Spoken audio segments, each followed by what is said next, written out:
Tonight on EA Sports, it's a special prime time edition of the NFL on EA Sports.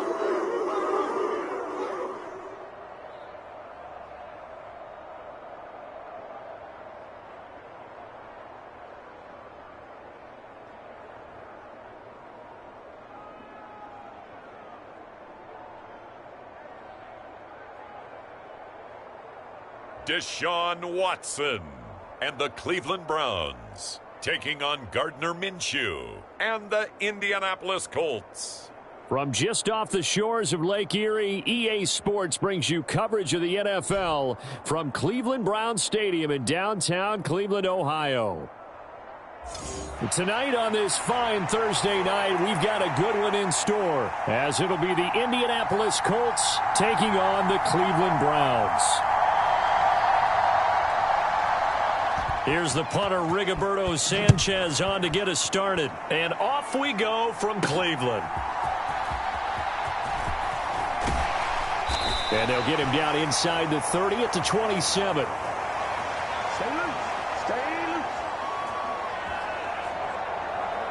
So here come the Browns for their first drive on offense. Leading him out is their quarterback, the former 12th overall pick. Some refer to him as the natural, Deshaun Watson. And he makes it so difficult for all defenses because when he's got the ball, it's hard to say when a play is truly over because he can create from any spot on the field and in any situation, even when it appears that he's contained.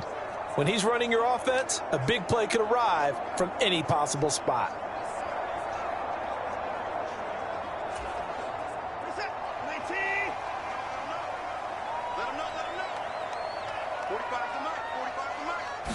Looking to throw right away is Watson. Oh, he's going to take a shot right away. And that nearly intercepted. Oh, the free safety roaming into position almost had it, but it's second down.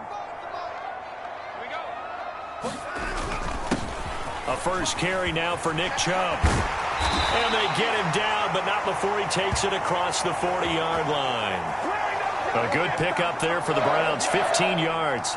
For a lot of guys playing this game, there's no better feeling than running right through a tackle. He's able to lower his center of gravity and churn his legs for a really nice pickup.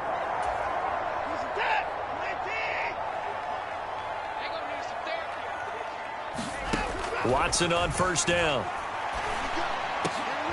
Trying to fit it into Moore, but it's intercepted.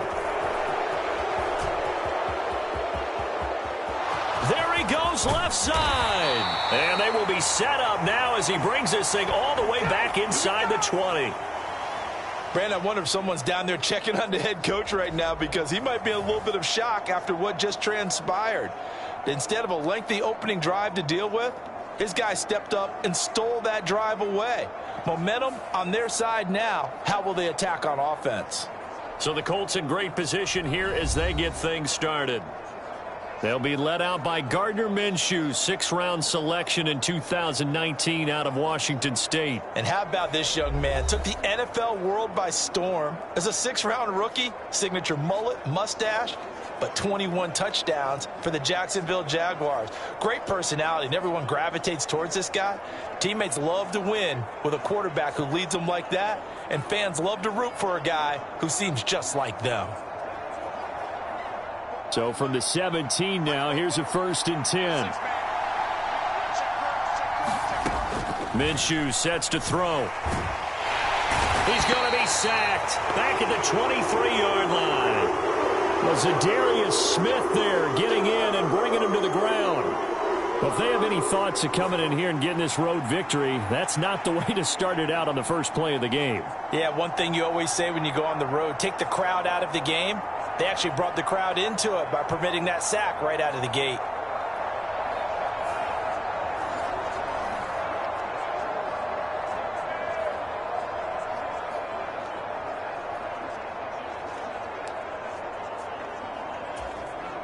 Protection certainly going to need to be a bit better here on 2nd and 16.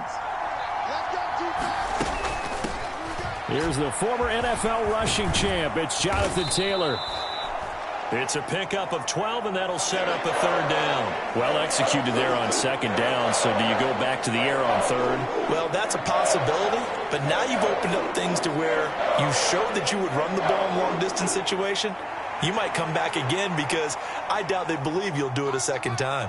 They had great starting position to begin the drive, but now they look up at a 3rd and 5. From the gun, Minshew to throw. And this will be swung out wide for Taylor. And he's brought down short by a yard. It's a 3rd down gain of 4. Well, it looks like they got what they wanted. They got the completion, but they weren't able to break any tackles or gain nearly enough yardage to pick up the first down. Now to be 4th and short.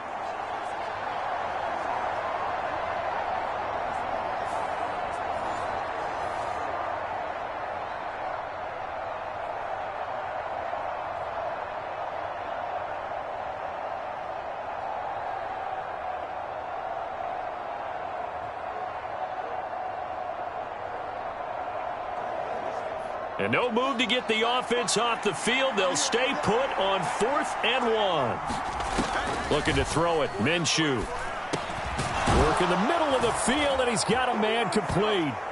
Touchdown! Mo Alley Cox. A 7-yard touchdown grab. And the Colts take the early turnover and convert it into an opening touchdown. It took a pretty big risk right there going for it on 4th down, but hey, not only did they get the first down, forget about that, they got in the end zone. Yeah, because normally you're just thinking, can I get enough yardage to get it past the sticks and pick up a first down? Instead, they go for the end zone and get it done with no margin for error. Remember, 4th down, they went for it.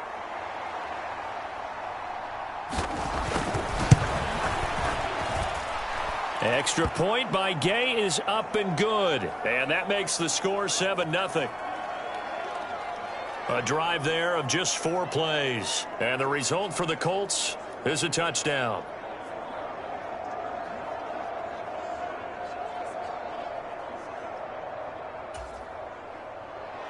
Sanchez now. He'll kick it away following the touchdown.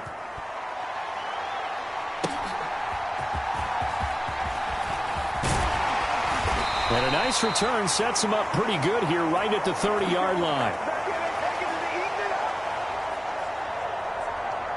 Second drive coming up here for Cleveland as they return to the field on offense. They threw an interception the first time they had the football, wound up leading to a touchdown the other way. How do you approach drive number 2? Going back to your game plan coming in, everyone has matchups that they like better than others, where they think they have an advantage. Dial up some of those plays. Try and go to those spots and get your offense moving. And he can only manage to get a couple. 2nd and 8 coming up.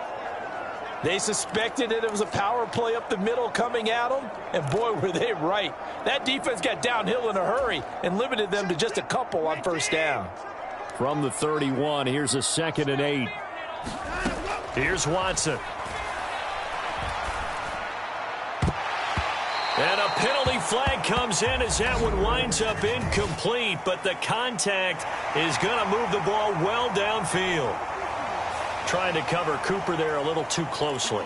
And he's such a tough cover because he runs his routes so well.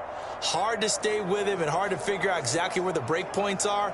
And in this case, he created another pass interference call. After the penalty, a fresh set of downs. It's 1st and 10. Up the middle, it's Chubb. A solid stiff arm. And finally down he goes as they work it inside the 10 to the 7. Back-to-back plays of right around 30 yards, and the field position has totally been flipped. He had his eyes on the end zone once he hit the secondary, but they're finally able to slow him down. Yeah, and I've got to look at this one from the defensive point of view. You just mentioned finally able to slow him down. They've got to figure out a way to make that at the point of attack, at the line of scrimmage, because once he gets through, he's shredding them. Now a chance to make that big play really hurt. It's 1st and goal just outside the 5. They'll run with Chubb. And they get him down at the 1. He had the broken tackle, but ultimately could not get into the end zone. 54 yards rushing for him now as he has gotten the night off to a hot start. 2nd and goal from the 1. Chubb. No signal, and now they say he did not get in. He is stonewalled at the 1. They're held again, and do we have a goal line stand brewing? It's 3rd and goal. They'll give it to Chubb, and he'll take it into the end zone for a Browns touchdown. It's a 1-yard touchdown run for Nick Chubb, and the Browns are an extra point away from evening this one up. So the second down run didn't work. They run it again on 3rd down and get in. I wasn't sure if they might pass it, Charles. We know that they like to mix it up down here around the goal line. Yeah, almost felt like the offensive line said, forget mixing it up. Let's call our favorite running play over our best blockers, and let's get this one in.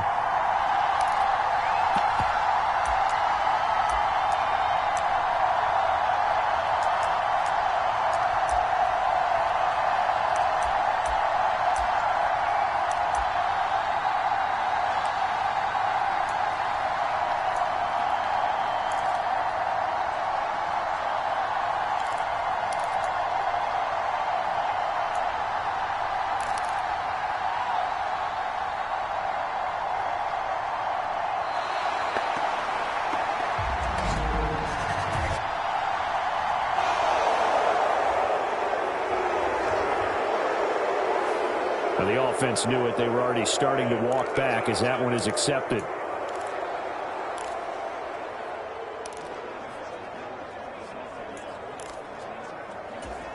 They'll try it again now after the 5-yard walk-off. It's up and good. So these teams match touchdowns here in the first quarter, and we're tied 7-7. 5 plays there on that drive. And Nick Chubb, the one to finish it off, as he does so with a touchdown run.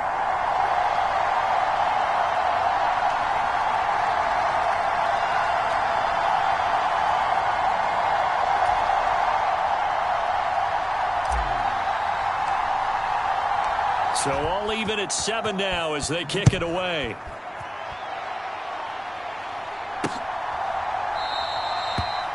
And no thought to bring this one out. He'll just go down to a knee, and they'll take over at the 25. Second drive coming up here for the Indianapolis Colts. This drive here beginning probably with a pair of motivated groups. Remember, the offense scored a touchdown on their last time out, looking to repeat that in Charles's defense. They were very frustrated after giving up 6 the last time on the field.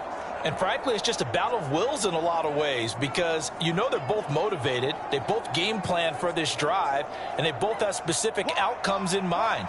To me, it just comes down to who can execute better and which side can step up and assert its will over the other. They'll run with Taylor to begin the drive. And not a whole lot of room to operate there on the first down run. He gets maybe 3. Well, that's just a pile of bodies there, and that's when you kind of find out who's a tough guy, right? Who can stand up and make a play. It was only a 3-yard run, but for both sides, they had to walk away from that feeling like, okay, I can stand up when the going gets tough in here.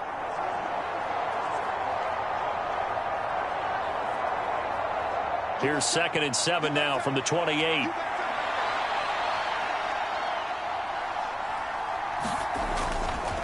They go to the ground again with Taylor. And he gets this up to the 34 out of bounds there. A gain of 3 last play. This time they double it and pick up 6. A quick burst there, and he nicely bit off a pretty decent gain.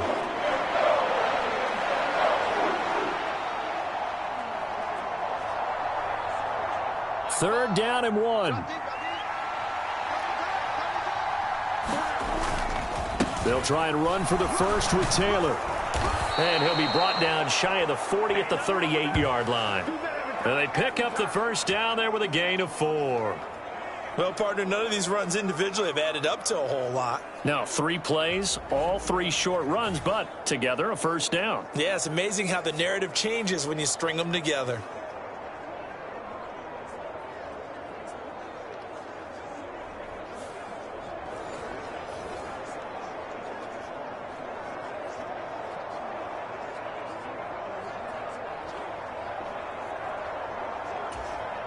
So here's a 1st and 10 at the 38. Now Minshew. And he's taken down. This will be a Brown sack. Myles Garrett in there to get him. It's a loss of 5. And that sack, Charles, just looked like a case where a speedy defensive end is a little bit quicker than the offensive tackle. Yeah, it makes it difficult for a tackle to determine what exactly to do. Do you do the kick slide and try and get back in the pocket and meet him there? Do you meet him on the line of scrimmage where they call a quick set? In any event, right now, he's having his troubles.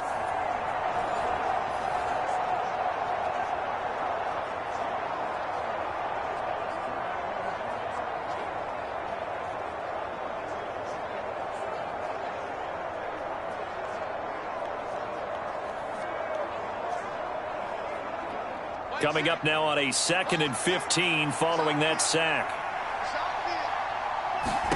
Here's Minshew. And it's knocked away and incomplete. I know conventional wisdom says, hey, don't get it all back in one play. But sometimes you go ahead and try to. They tried to get it all back on that one. Weren't able to do so. Now on 3rd and long, they'll look to throw. That complete to Downs. And he's going to come up a few yards short.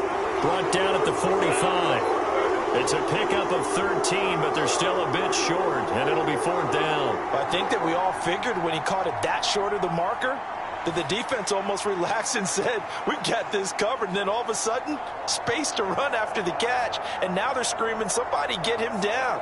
Fortunately, they got to him and forced the 4th down. Out is Rigoberto Sanchez on 4th down to punt this thing. Jakeem Grant deep for Cleveland. He'll get off a fairly short kick here as this is toward the sideline. And the punt over the side in the air, and the spot will be inside the 35. And now Cleveland geared up to take the field. And they'll just simply be looking to build off the confidence of the last time out where they scored a touchdown. And confidence is powerful, isn't it? When you've scored once, you feel like you can go back out there and get it done again. Doesn't matter what the defense throws at them. They feel like they're in a groove right now, and they want to get out there and show it. Yeah, hoping to stay in that groove here this go-around.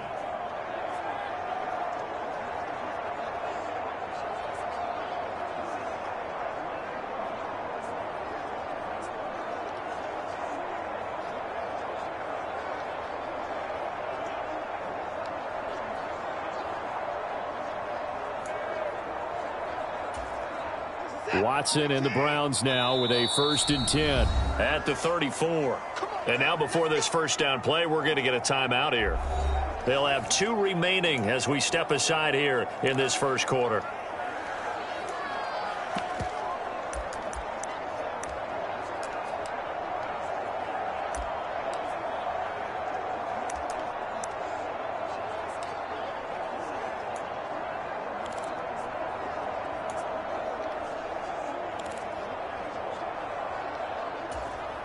Three tight ends in the ball game here on 1st and 10. Watson off play action. Going deep here for Bryant. And it is incomplete. Good positioning there downfield to break that one up. Here's 2nd and 10. Now a play fake, and it's Watson. He's got his receiver, Cooper. And he'll be out just a yard or 2 shy of the 30. And now timeout is whistled as it appears there's a Brown shaken up on the play. So as the medical staff takes a look, we'll step aside.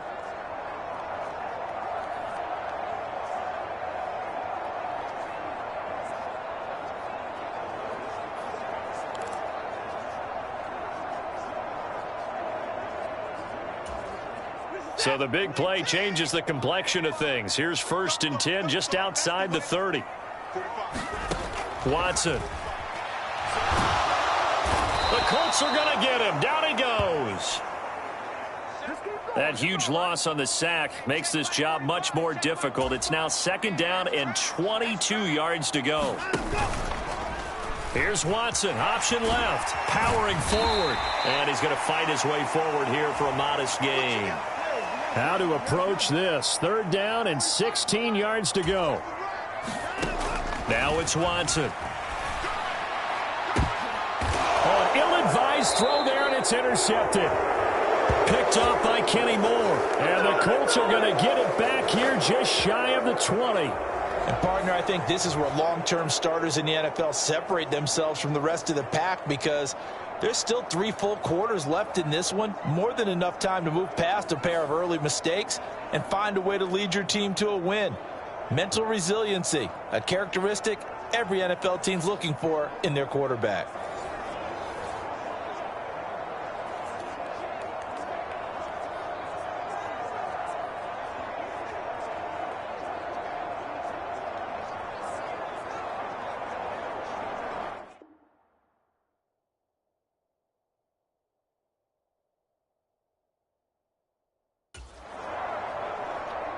Minshew and the Colts going to come up here 1st and 10 at their own 19-yard line. They'll try and start this drive in the air. This one completes Alec Pierce. We've seen quite a bit of the short passing game here early on first quarter, haven't we? We have, and I think it works a couple of ways for this team, because, number one, you throw the short game until they stop it. And if they're not going to stop it, you keep throwing it, and occasionally you'll break a tackle and turn into a bigger gain. Also, if they start to creep up, start to pressure receivers, now you go over the top, take it deep, and now you get some of those big shots downfield. On 2nd down, it's Taylor. And he'll lose yardage here, going down back at the 28. Officially, it will go as a 1-yard loss, and that's going to lead to a 3rd down. Part of the thinking when you bring in extra tight ends, you're hoping that each of your guys gets those one-on-one blocks and creates a crease for your runner. You know what the converse is, though? You've got to win those one-on-one blocks, and when you don't, that's the result you end up with.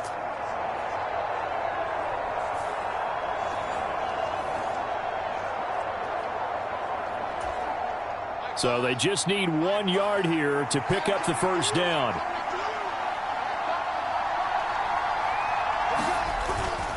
On 3rd down, here's Taylor. And he'll be taken down, but he does have 1st down yardage. It's a 7-yard gain there to James. Like what we're seeing from the offensive line, they seem to have the leverage going and are controlling things and reestablishing the line of scrimmage, moving that defensive front backwards, but also like what the runner's given us too. It appears that he's been waiting all day long to get out here and take off. Ball up to the 35 now as they come up on 1st and 10. In motion right is Pittman. Here's a fake on the jet sweep, and instead a give to Taylor.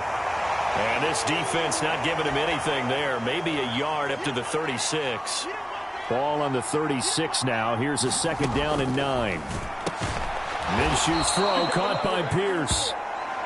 So the completion results there in 9 yards. And it'll leave them with 3rd and a full yard to go. You can see the time and effort and thought that they put into their passing game, because it was evident right there. It looks like a simple pitch and catch, but you and I both know that they have planned for this and worked hard to make it happen. Oh, he had him. He was open, but he couldn't get it to him. It's incomplete. To punt on 4th down, here's Rigoberto Sanchez.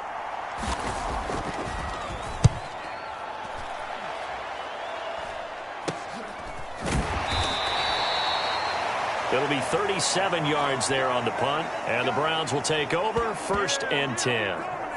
Deshaun Watson leading the Browns offense back out there. He's been picked off twice in this ball game already, and he'll try to sort things out here as they begin with the 1st down.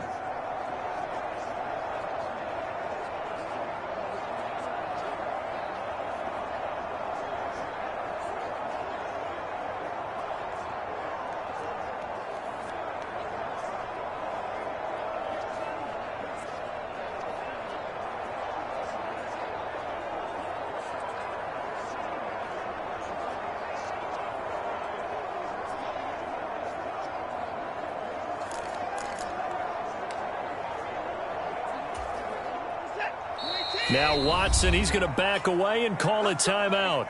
And that's their 2nd charge timeout here in this 1st quarter. They're down to 1 remaining.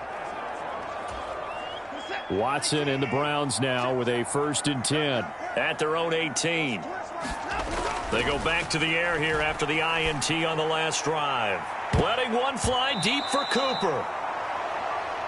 And that nearly intercepted. Well, the free safety roaming into position almost had it, but it's second down. Zone coverage there, and they were playing deep. That makes it obviously a little bit harder to run by guys. And that time, there was not much of a window to get the ball in there, and it winds up incomplete.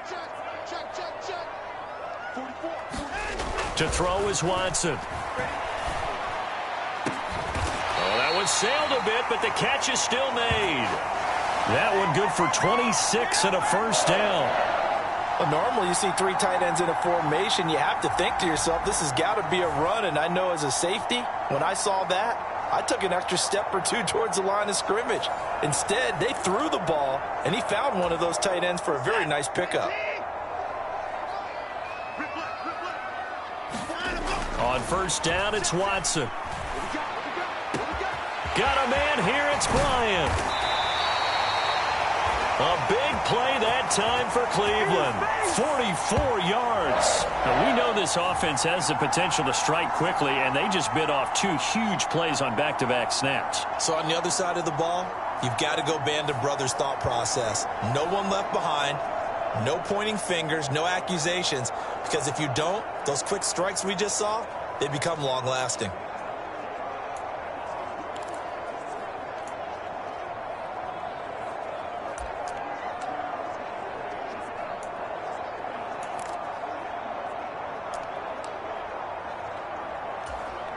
So how about this for field position after the big play? Inside the 15 now as they come up on 1st and 10. Watson, he's going to keep it on the draw. And they go the wrong way on this one. Losing yardage back at the 12. The defense showing some anger after giving up the big play. This time they'll lose one or two. So after the loss of a yard, they'll look to push forward here on 2nd down and 11. They'll try the draw now with Chubb. And able to get him inside the 5 here, just inside the 5 to about the 4. They'll come up now 3rd and 3. They'll run for it. Here's Chubb. And he'll be taken down, but he does have first down yardage. A 3rd down gain of 3 yards, and that'll be enough. Sort of interesting going with a draw play there. Do you like that call? I don't, but it would be a lot more powerful coming from me if I'd said it before the play actually happened, if I'd first guessed it. But look. And he is into the end zone. Touchdown, Cleveland. Nick Chubb with his 2nd touchdown in this opening quarter. And the Browns have taken the lead. So 2 drives, 2 touchdowns here in this first quarter, and he's got both of them. Well, he's certainly setting himself up for a big game here, and I think if the play caller doesn't get in his own way, they should keep riding him the entire way of this game. Until the defense proves they can stop him, that's what I would call. Here's Hopkins now for the extra point.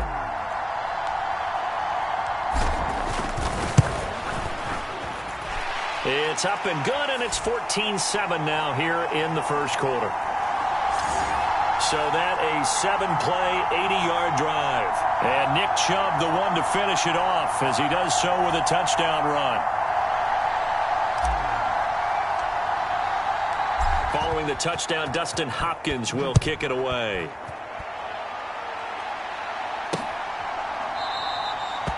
And this will not be returned. It's a touchback, and they'll begin at the 25. And now Indianapolis set to take the field. The last series for him, a little disappointing, forced a punt. And now they'll try to do better here and come away with some points as they begin this drive, 1st and 10.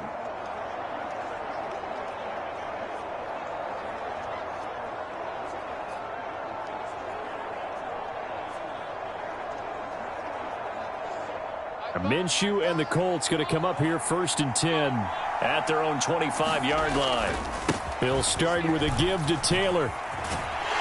And he'll be out of bounds across the 30-yard line. It's a 6-yard gain on the ground, and that'll make it 2nd and 4. They'd love to just strike back with a touchdown right here, and if it's a long play, so be it. But the main goal, get a couple of first downs, run some plays, run some clock, allow their defense to get a chance to catch their breath, settle down, and relax a little bit after they just gave up a score. 2nd down, another run with Taylor. And he'll be brought down right around the 37. Consecutive runs of 6 yards gives them a 1st and 10. Well, they came into this game saying it was important that they set the tone and show that they can run the football. And I believe that they've done that here in the first quarter.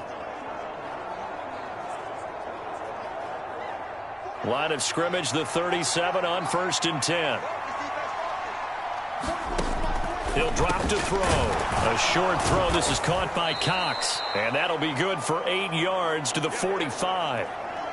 That's a staple of this offense. Drag route to the tight end. Yeah, he's unable to use his size to break off much more yardage after the catch, but still an effective gain nonetheless. Ball spotted at the 45. Here's 2nd down and 2. Back to throw here. A short throw. This is caught by Cox. And he's able to get this one out closer to midfield across the 45. Back-to-back receptions for him, and it's another 1st down. Many different ways to create space, but on that play, he did it with that big, wide body of his. Didn't get a whole lot of yardage on the play, but it did what it was supposed to. Pick up a 1st down. 2 first downs have him up near midfield now on 1st and 10. Out of the gun. They'll sideline, and it falls incomplete. Offense was moving it a little bit, had them back on their heels, but they earned a brief pause by forcing the incompletion. That gives them a quick chance to regroup and try and mount a stand before they're backed up even further. Now a 2nd and 10.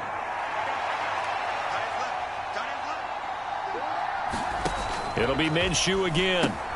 Oh, that's into a sea of bodies, and it's intercepted. Picked off by Anthony Walker. And he takes this one back into the end zone, and the Browns defense has a touchdown.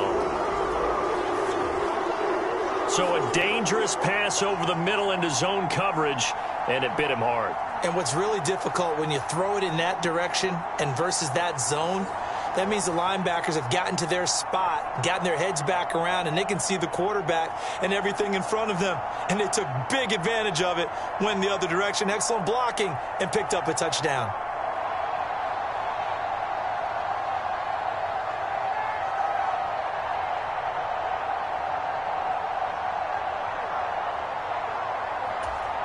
Now it's Hopkins to add the extra point.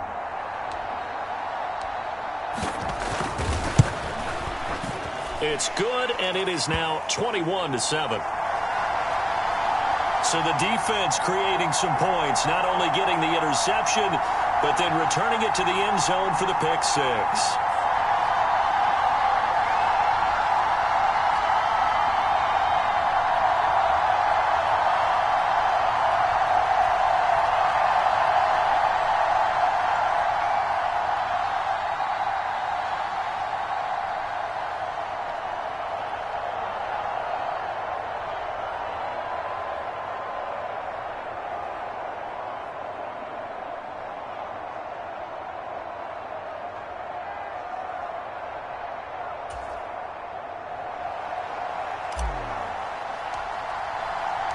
So they'll get another shot on offense following that pick 6. And now the kick is away. The return man down to a knee, and this will come out to the 25-yard line. Well, the Colts now, they're ready to get the football back. Now remember, they were just out here a moment ago through the pick 6, so we'll see if they can take better care of the football this go-around. And sometimes, partner, I think it's almost better that you just throw the pick 6 and you come right back out on the field. You're not over on the sidelines dwelling for it for very long. You're not hearing everyone say, oh, hey, you'll get them next time. Hey, don't worry about it. All that stuff just goes right out the window. You're right back out on the field with a chance to atone. After the pick 6, they go right back to the air. This pass left side to Downs. And he gets this one just shy of the 40, down at the 39. First play of the drive going for 14 and also going for a first down. Well, certainly as a fan, you get a little bit nervous when you see him make those kind of throws. But they work on that in practice more than we know. And most of them now know their limits and know what they can get away with. And there's a completion right there. 1st and 10, Taylor now. And strong running there as he's across midfield and down to the 49. 56 yards rushing for him now on what was his 10th carry of the ball game. I'm okay with the call there. In fact, I actually like it. I know they're down a couple of scores, but the running game worked in that situation. I would continue to go in that direction.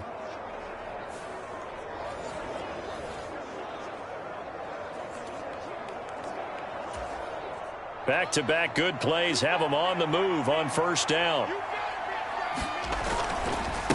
Again, it's Taylor.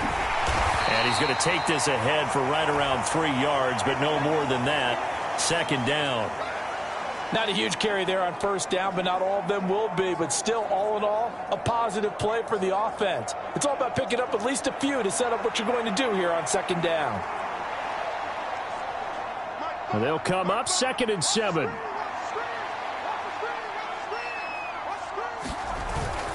Running straight ahead, Taylor. And he's going to take this down close to a first down at the Browns' 40-yard line. That's going to be a 6-yard gain. It leaves him with third down and just a yard to go. That was another good run, and he's having an excellent day. And right now, I don't think his team could have any more confidence in handing him the football.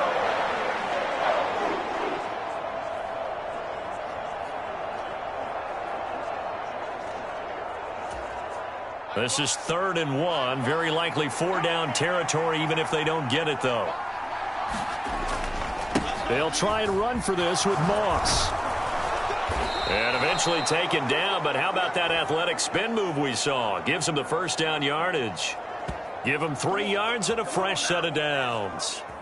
Well, it wasn't a goal line situation, but how about the goal line formation on 3rd and short? They went in and went heavy. No surprise on who was going to get the football. How about the power exhibited there? Yeah, that was just put a hat on a hat, drive forward. Nice job to pick it up.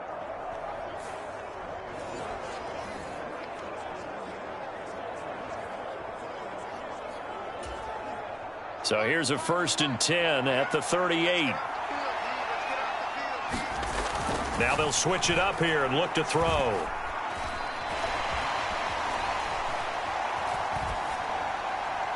And his throw is incomplete. Not only did he have a chance to scan the field there, it felt like he had a chance to scan it twice. The protection was that good. Unfortunately for him, the coverage downfield, equally good. 2nd and 10.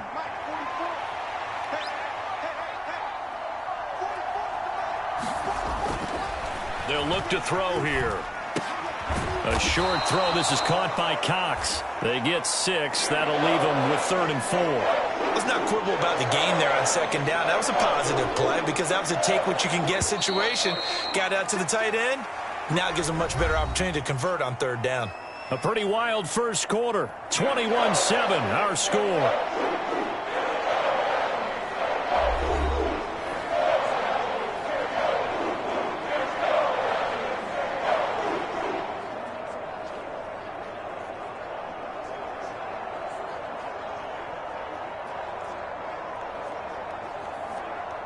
This will be the 8th play of the drive here. 3rd and 4. They'll look to throw. Pass to the sideline and pulled in. And he is going to have a Colts first down as they're able to get the 3rd down conversion. I tell you what, it looks like he's shaking off that pick 6 just fine. It's not just defensive backs that have to have short memories. Quarterbacks utilize that as well. A much more confident throw right there. Again, Minshew looking to throw. A short throw pulled in by Woods. Short completion, just 4 yards, and that'll bring up 2nd down. Oh, it's time to give a little credit there to the defense. They played that very well because it was a drag route, and he ran a little shallower than normal as he worked straight across the field.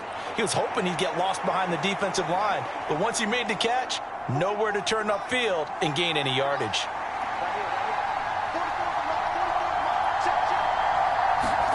Throwing on 2nd down now, Minshew. Hits his target, the tight end, Mo Alley Cox. It'll be a gain of just a yard, and it brings up 3rd and 5 now. As a defense, you're more balanced when you're in zone coverage because you're able to keep your eyes on the quarterback and see the play develop in front of you. They're able to keep the quick pass in front of them and stop it right at the line of scrimmage.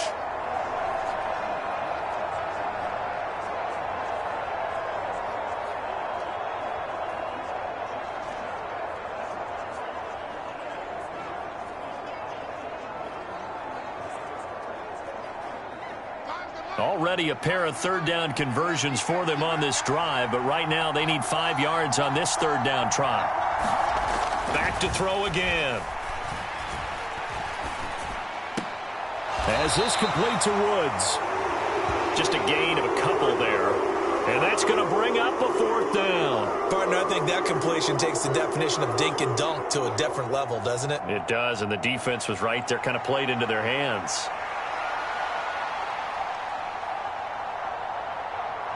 Matt Gay now gets ready for the field goal try. That's just 32 yards officially from the right hash. Gay's kick is good. And that will get the disadvantage now back down to 11.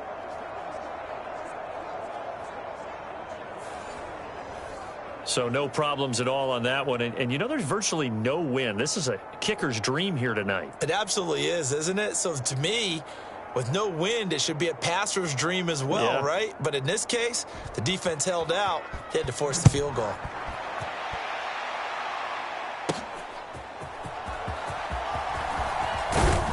And he'll be tackled just shy of the 25.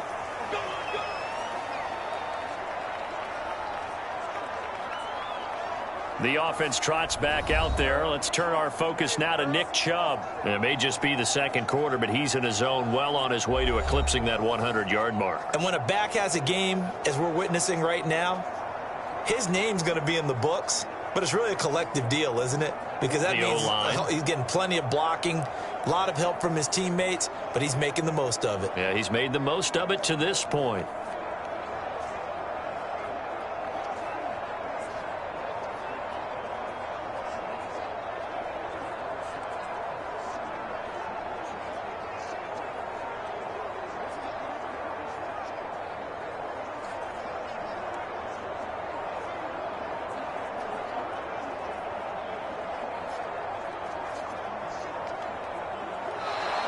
Now problems right out of the gate. We're going to get a delay.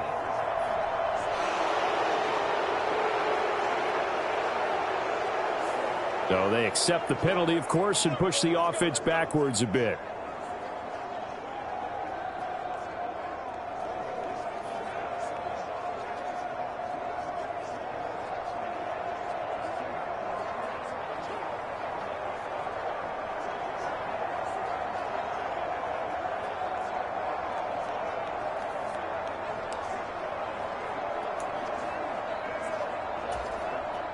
Now they need 15 yards on this series after the delay of game. 1st and 15.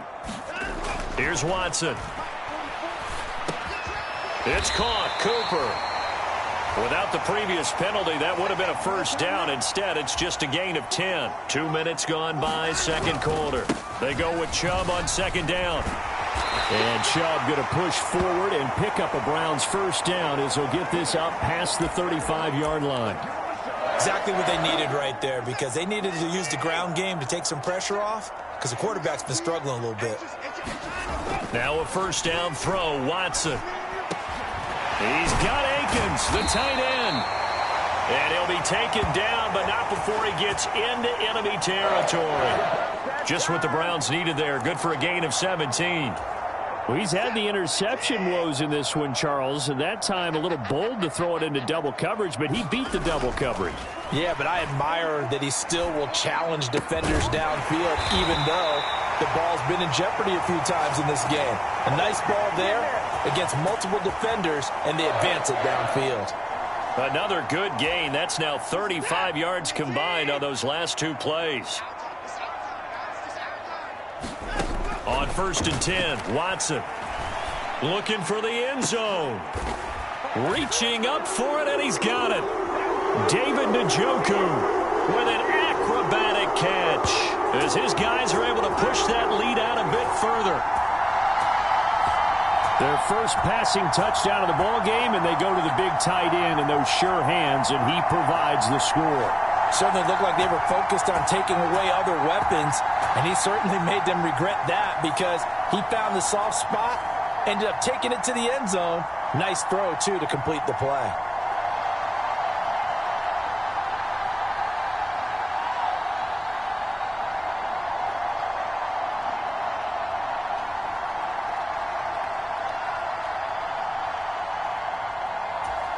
On is Hopkins now for the extra point.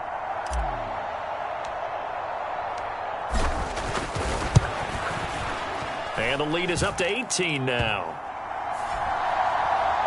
So that drive spanned 5 plays. And it ends with a touchdown for Cleveland.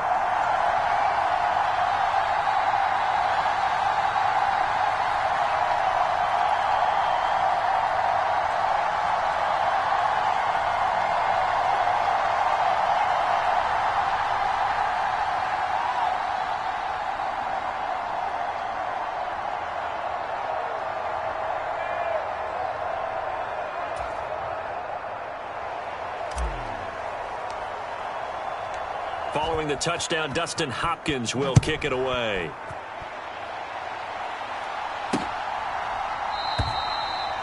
And there will not be a return here. It's a touchback, and it'll come out to the 25-yard line. Now Jonathan Taylor and the Colts offense retake center stage. They're behind in the first half here, CD, but it's not through any fault of their running back. He's had a strong start to this one. And you're right about that, partner, because watching him play, you would think that his team is in the lead. He has been a lot of fun in this contest. Now let's see if they can actually make something happen and put more points on the board behind his efforts. Yeah, I'm curious to see, Charles, if they can play complementary football and get that passing game going as well. Up the middle, here's Taylor. And he'll be brought down right around the 37.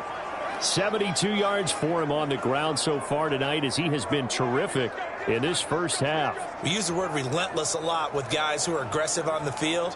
In this case, it really fits, doesn't it? How about his ability to break tackles and his feet never stop moving? Line of scrimmage, the 37 on 1st and 10.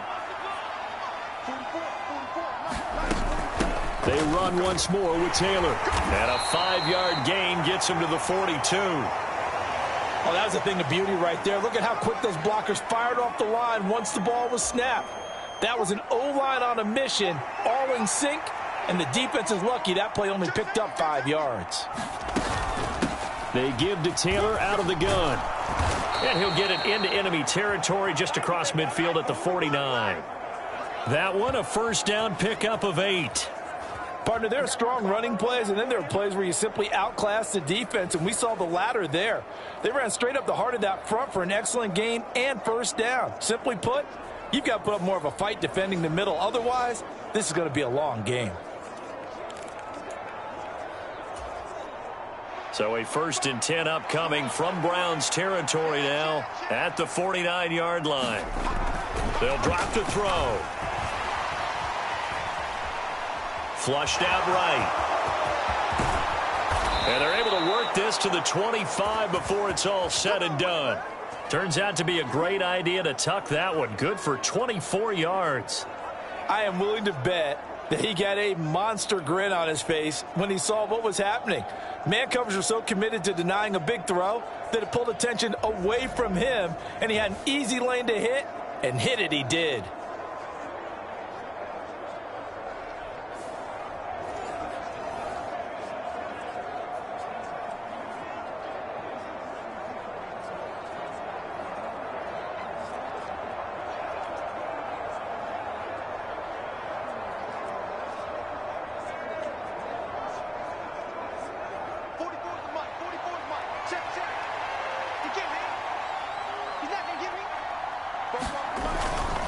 Now a handoff. Taylor with it. And this will leave him a yard short. Nice pickup of 9 yards on first down. 2nd down and a little more than a yard here. On the handoff, this is Taylor. And he'll go down here at the 12-yard line. 4 yards the pickup, first down.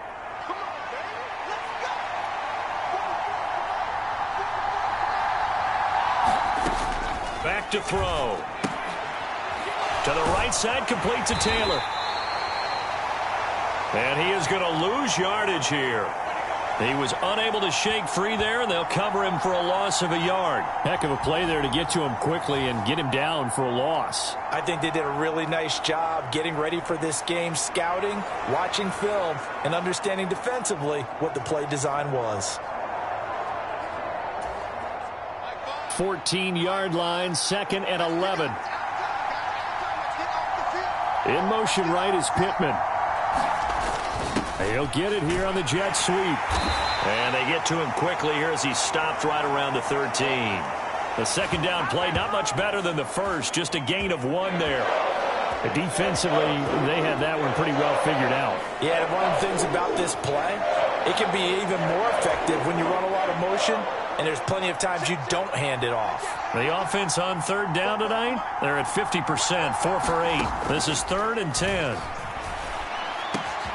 Looking for Pearson. He's got him. Touchdown, Indianapolis.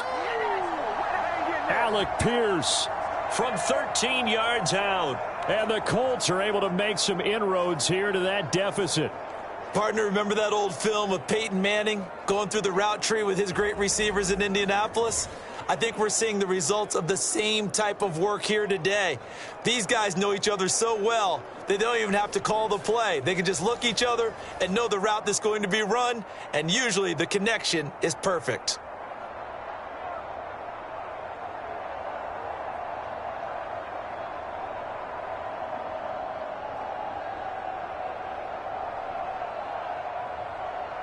Here's Gay now to add the extra point.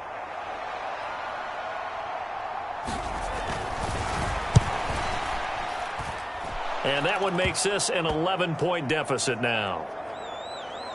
So the drive goes 75 yards, 10 plays. And it was capped off by a touchdown catch from Alec Pierce.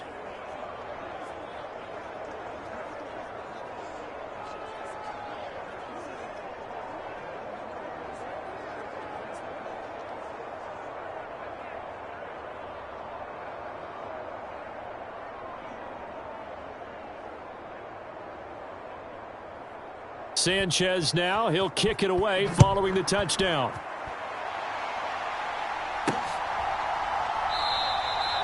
And this will be a touchback as Grant opts not to return it.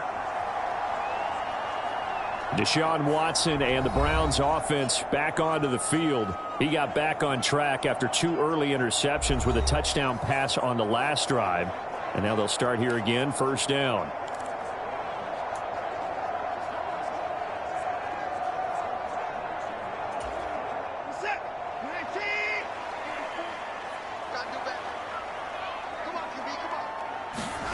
Watson now to throw.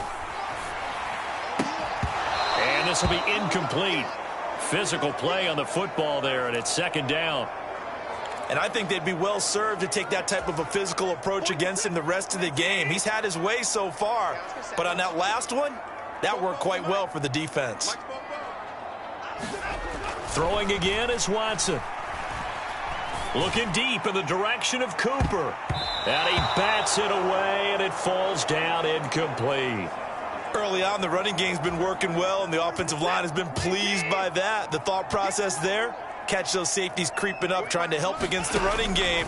They tried to hit them over the top, unsuccessfully. Now a shot taken on third down, but it's going to wind up incomplete. That might be the third down stop that they needed because they've had a lot of trouble slowing down this offense in the first half. This might be their opportunity to get off the field. And Bojorquez on to punt as he gets it away. It's a 45-yard punt, just a 1-yard return. And the Colts will go on offense here, 1st and 10. Indy offense ready to go once again, and we'll get another look at Alec Pierce. He's been good so far to this point in the second quarter. Need to get him even more involved, maybe? I would agree with that. Definitely. Yeah, it's not even a question for me. The way he's playing, he's doing a nice job.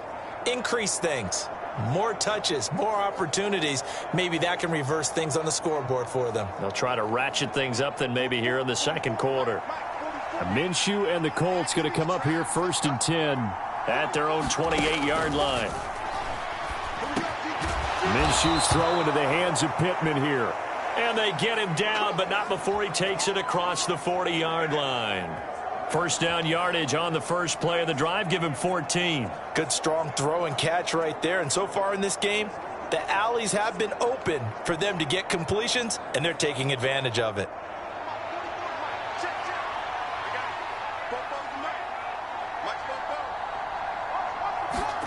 Now Minshew on 1st and 10. Lets one go downfield for Pierce. That's caught inside the 20. A big play there for Indy. And even 40 yards. Well, partner, that's how you make a long drive suddenly not so long anymore. One big play, and they're already in field goal range with designs on getting more than that.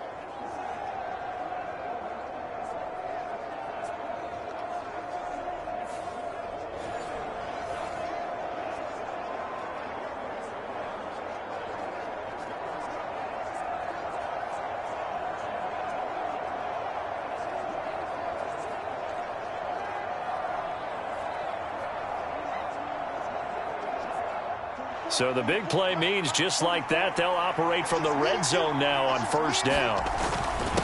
On the handoff, Taylor. 104 yards rushing for him now to this point. Well, that last run makes this a 100-yard night. I've loved the way he's hit the holes. He's been quick, he's been decisive, and he's been a whole lot of fun to watch.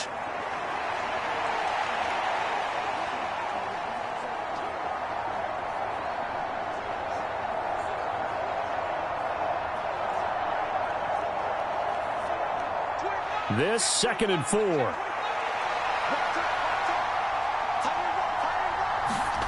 Out of the gun is Minshew. To the goal line, but it's incomplete. Right up to that point, I was about to say he's had a pretty good half catching the football, but let's just be honest about it. He should have caught that one. And he knows that. That was one right in his breadbasket and one he normally catches. Minshew sets to throw. He'll drop this down to Taylor. And he'll be taken down, but he does have first down yardage. That one goes for 8 yards. But they certainly made a point of getting him involved in the passing game here in the first half. They must have seen something in the scouting that said, hey, we can capitalize on him getting the ball possibly in the open field. And I think in the second half, that may loosen up the defense a little bit to get the running game going back inside. First and goal, and they got to be thinking a chance to get right back into this football game. Taylor is going to take this one in for a Colts touchdown.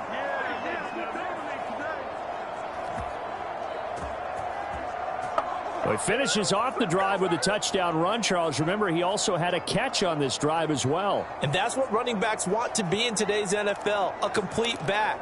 3 downs, stay on the field, run it, and catch it. And he gets it done.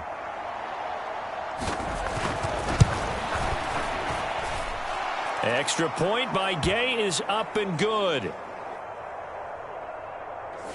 And that makes it a 28-24 game.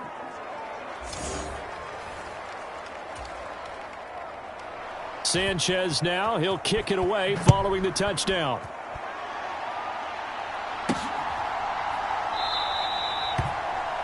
Grant, he will not return it, and his guys will begin at the 25. The Browns offense trotting back onto the field. These guys definitely hoping for a better showing than their last appearance. They couldn't really even move the football much beyond the shadows of their own goalpost, Charles. We'll see if they can get a better, more sustained drive going here. Yeah, and every team that we ever talk to says the exact same thing. When you start a drive from that deep in your own territory, the goal is a minimum of at least 2 first downs, because even if you have to punt then, you change the field position, right? You flip the field a little bit. They didn't get that done. This time they want to string together a nice drive and help themselves out. Throwing to start the drive, but that one incomplete. It's another zone defense. It looks like it's open for possibilities, but they did a nice job patrolling the middle of the field and forcing an incompletion. More the motion man right. And now a fake on the jet sweep and a give to Chubb.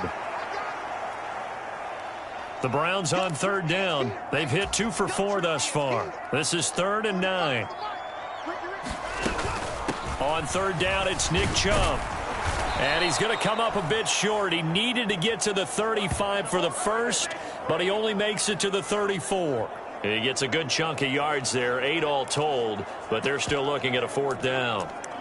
Decided to hand it off that time on the run-pass option. Appeared to be an easy decision. Just gave it inside. Nice steady gain. And how about this one now? In their own territory, a gutsy call.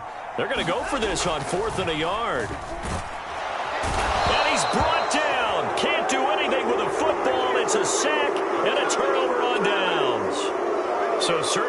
Interesting call there to go for it. And the Colts are going to get the football in outstanding field position. So they take a big chance here in their own territory. And you think the coach may have some questions to answer? Yeah, and, you know, normally we focus on the media, right? The social media barrage that he's going to get for this one. How about on his own sideline and in his locker room? Yeah. Because I think the team's going to look at him like, Coach, why would we go for it there? I mean, no confidence in the defense. You don't like the punter. I mean, what's going on here? You owe us some explanations.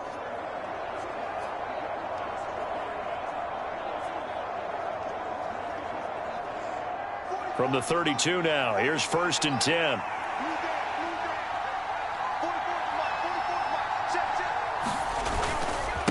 Now a give to Taylor. And a 5-yard gain as he's down inside the 30 to the 28-yard line. That's a really nice, tough run inside, and they gained 5 yards on it. And to be frank about it, most offenses don't expect to get 5 yards on a play call like that. So when they do, they go back to their huddle with a little pep in their steps. They're starting to think that they're starting to dominate the line of scrimmage. From the 28, it's 2nd and 5. Looking to throw it. Minshew. Nowhere to go here. He lost the football. Oh, and one of the linemen on the other side has got it. Much like a running back going through the line, quarterbacks have to be aware of protecting the football as well. He left it exposed that time, wound up having it knocked free, but fortunately, had an alert teammate who was able to get it.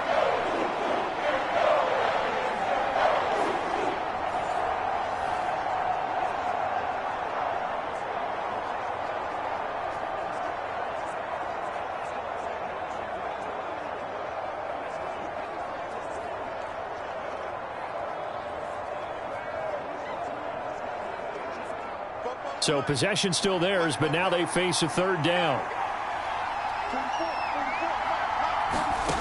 From the gun, Minshew to throw. He's got his man. It's Pierce. And this play going to be stopped in its tracks at the 32, and obviously well short of the 1st down. So 5 yards here, 5 on the play. And it'll be 4th down. Brandon, a good idea there on 3rd down. Run a little clear out and hope you can get your receiver the ball coming across the formation. Nice design, but well played defensively, and they stop him well short.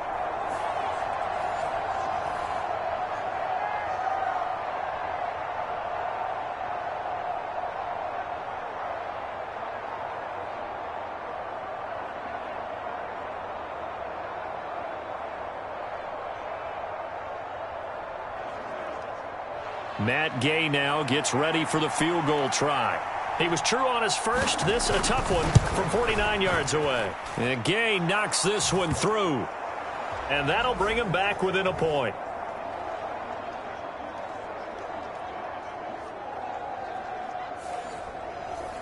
So the margin shrinks there as they get the field goal to draw them a bit closer here in this 2nd quarter.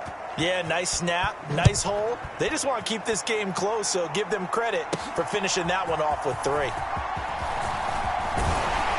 And out a little across the 25 to the 27.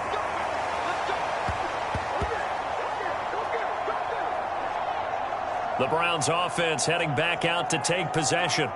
They're coming off a 4th down gamble that last drive that backfired, CD, but really not as badly as it could. Their defense held up and only gave up 3 points. And what they want to do is play off the momentum the defense gave them. Only giving up the 3 points in that situation after they failed on 4th down.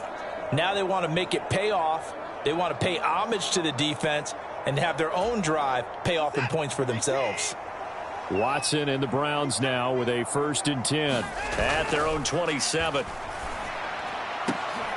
Now a leaping catch. He's got it. A good job there getting to him quickly after the catch as he's brought down right at the midfield stripe. 23 yards, the final tally. Certainly no settling into the drive there. They came right out on the first play and attacked the middle of the field for a big gainer and a 1st down.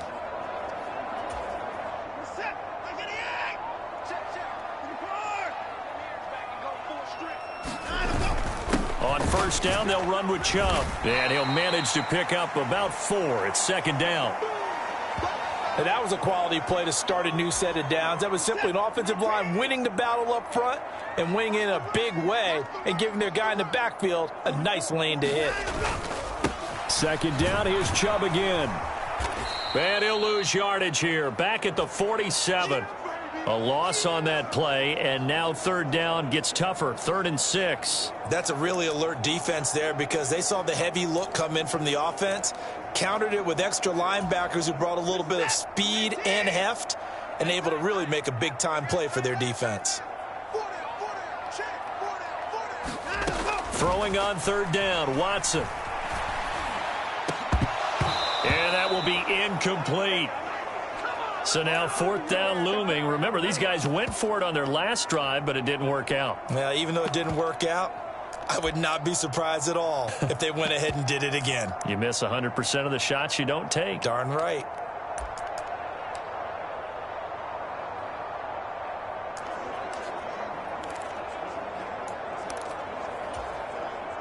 Watson going to stay out there as they'll go for it on 4th. On 4th down, Watson. And it's incomplete. They cannot convert, and they turn it over. The Browns unable to move the chains on 4th down. And the Colts are going to take over with a football. So they've gone for it twice now on 4th down in this game, and both times unsuccessful. I wish we could hear the headsets now between the head coach and the offensive coordinator. Now that they're 0 for 2, if they get into a third situation, head coach might say, hey, you got anything for this one? Might get radio silence back. Here comes the Indianapolis offense now as they get set to take over. And after the field goal last time, we'll see what they can get here. At least they got points out of the last drive, Charles. I never met an offensive coach that didn't want to drive to end with a kick. Most of them wanted to end with a PAT, right? In this case, a field goal, they'll take it. Way better than the alternative, which is a punt. Yeah, but you met fan bases that wanted that, that weren't happy with that field goal. I haven't met a fan base yet that wants to drive to end with a kick, other than the extra point. That's it. And he'll be brought down with the first down after a gain of about 11 as that takes us to the 2-minute warning. 2 minutes remaining in this first half of football.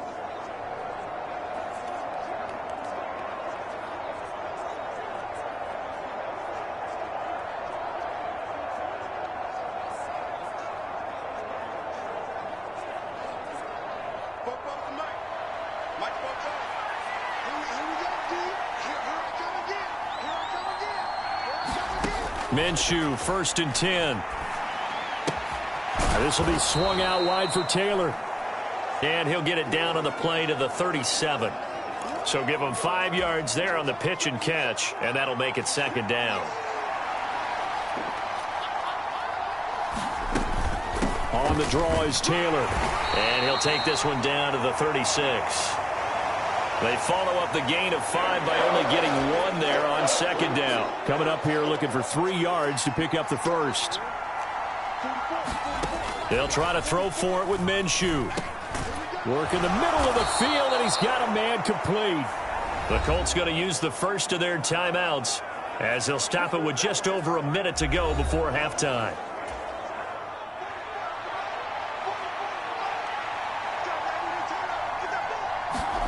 Throwing on first down is Minshew. And that'll be off the mark, too far out in front, and it's incomplete. This could be the start of a nice stand from this defense now after getting walked backwards on this drive. Come through with another one here, and you have them staring at a 3rd and long, and that puts the defense in a position to dictate to the offense.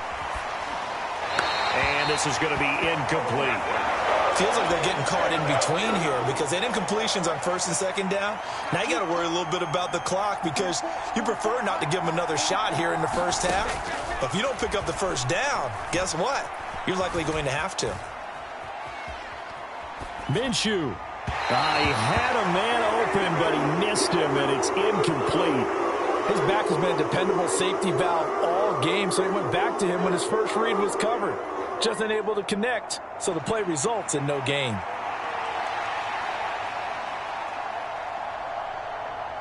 Matt Gay now gets ready for the field goal try.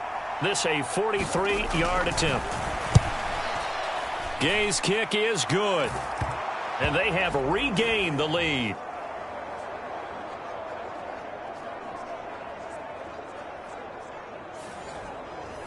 So he's been a busy man here in this first half. That's 3 field goals for him now. And not just 3 field goals, but 3 for 3. So even though the offense has struggled a bit putting it in the end zone, they've still been able to come away with points due to his leg. Set now to kick this one away, and off it goes.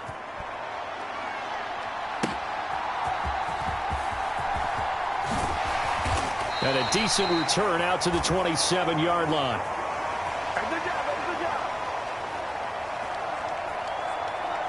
Now Nick Chubb of the Browns gets set for their next possession. Now he's having himself a little bit of a banner game. His team right now, though, losing. Needs a little bit of help, and I kind of equate it to a basketball game where you have the big score, and sometimes your strategy is, okay, he can go ahead and have all of his points. Let's hold down everyone else, and that's the way you win the game. And right now, he needs everyone else to start scoring, quote-unquote, as he's been. Yeah, and he's hoping to keep it close so maybe they can keep it on the ground, not start to go through the air as much. They show run with 3 tight ends here on first down. Here's Watson. And for the 3rd time here in this half, it's intercepted. Picked off by Julian Blackmon. And the Colts are going to take over a couple of yards shy of midfield. 3 first-half interceptions now, and Charles, you'd have to think a fair amount of concern is developing over there on that sideline. And there should be, because essentially he's been a little loose and possibly reckless with the football here in the first half. Now, maybe it's not all on him, but still 3 interceptions. That puts the entire team in jeopardy. So the play caller from here on out got to design some throws for him that he can complete, keep it away from the defense, and try and get him back on track.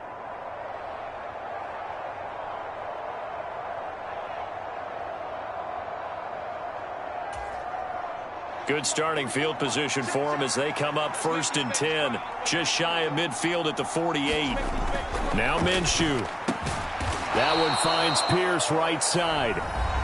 Now the Colts going to burn the second of their timeouts as they stop it with 28 seconds to go in the first half of play.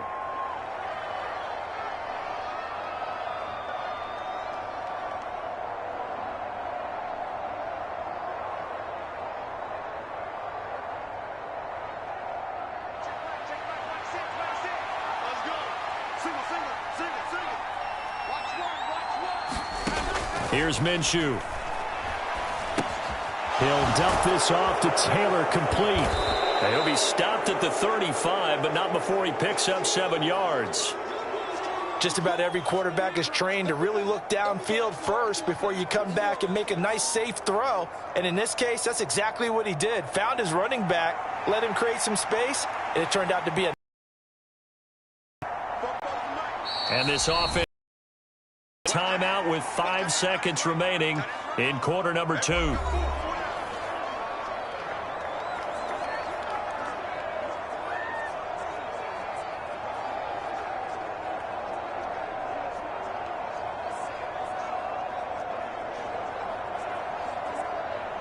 Now with 5 seconds left, not really enough time to run another play and then stop it, so on comes the field goal unit. And Gay knocks this one through. And that will push the lead up to 5.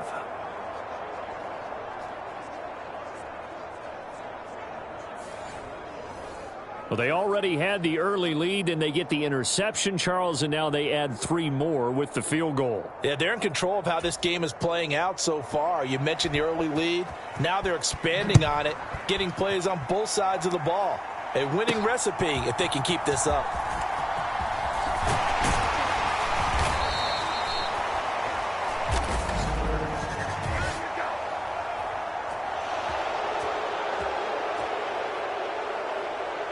So erase the flag. They decline it. And did they use the big eraser, or was that the one at the end of the number 2 pencil? Well, I was thinking the 2x2-inch ones that you can buy and use in addition to the pencil. And those last forever. A long time. No doubt. All right, Brandon, back to you, too, in just a bit. But first, welcome everyone to downtown Orlando and our EA Sports Halftime Report. We saw former rushing champ Jonathan Taylor be a big-time factor in that first half. He's already over 100 yards rushing for the game and has a touchdown run as well. All right, Coach, thanks. Yeah, both teams likely to make some changes in what's been a closely fought battle to this point.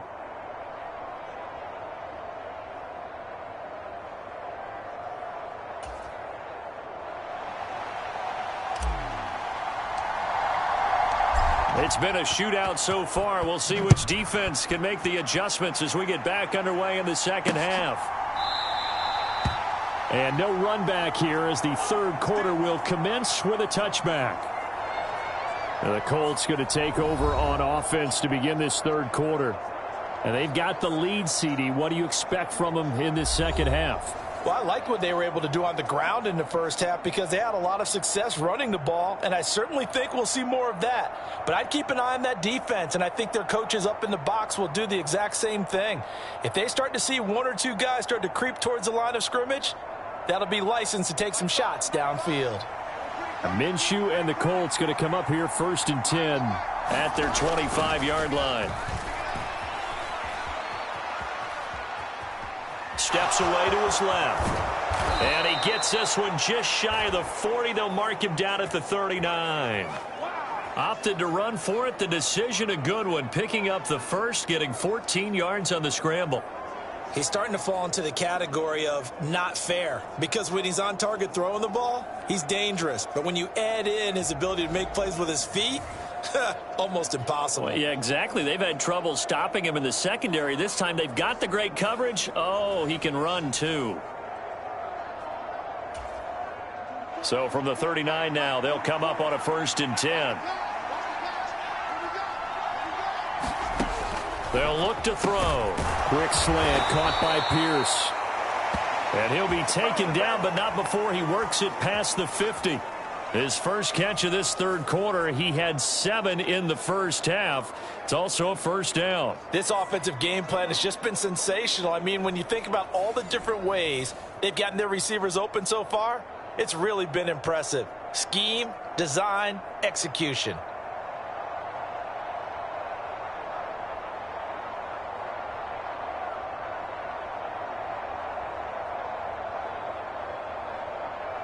Back-to-back good plays have them on the move on first down. Now back to throw. A short throw. This is caught by Cox. And he's going to get a solid gain of 9 before being brought down. 2nd and right at a yard. Nice rhythm throw there on first down. He located his tight end, made it a nice easy pitch and catch. Hoping he can break a tackle or two. Wasn't able to do that there, but still good yardage. From the 41, this is 2nd and a yard.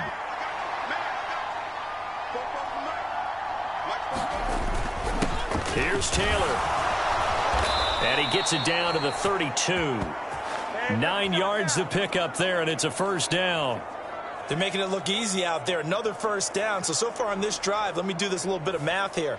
4 plays, 3 first downs. That's a pretty good recipe for success.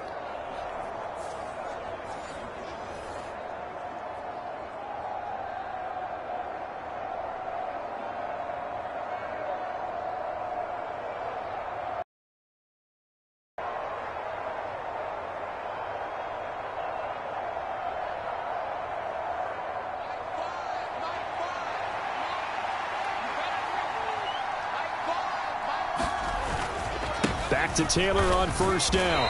And he'll get this just inside the 30-yard line. Oh, that's a real nice job there by the defensive front. They just engaged and held their ground. But how about the guy who made the play? We often talk about whether they take a good first step or not. Many times you just don't take any step. Just get your feet moving, get your body going, and then once he made the read, he was able to make the play. From the 29, here's the 2nd and 8.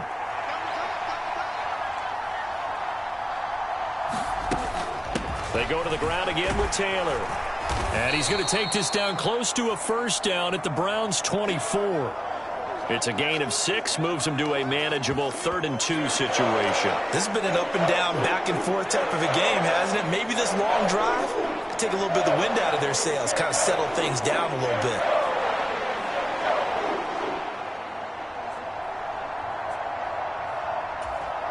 Trying to keep the drive going here. This is play number 7 on 3rd and 2.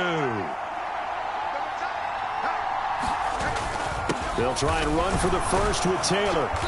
And he'll get it down this time to the 17.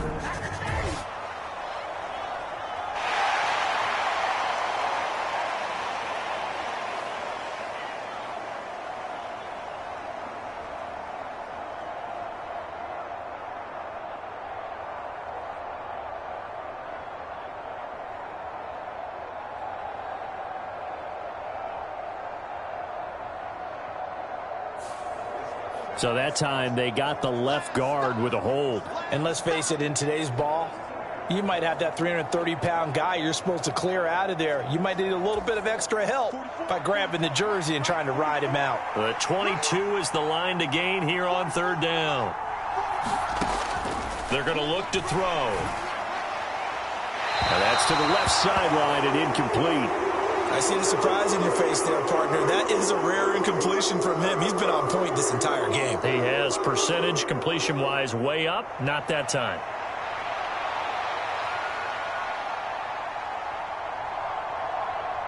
Matt Gay now gets ready for the field goal try. This one from 46 yards out. And it bangs off the left upright and deflects away. It's no good. And they'll be unable to build here onto their 5-point lead.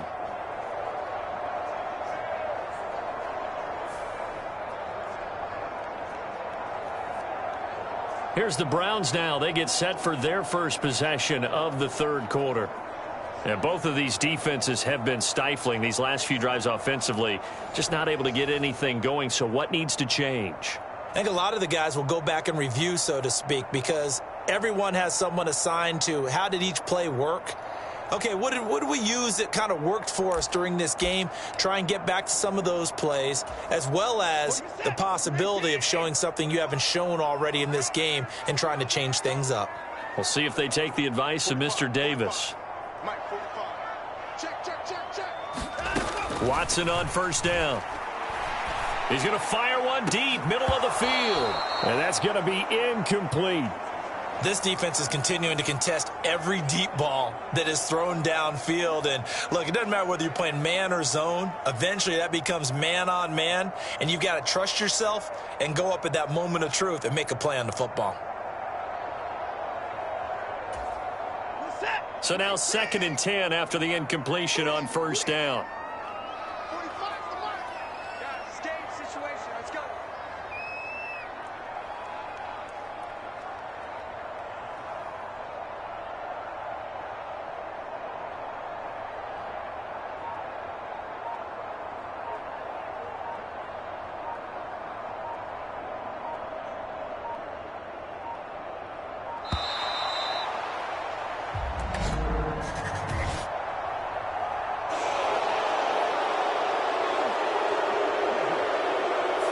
That flag accepted, and it backs the offense up a little bit.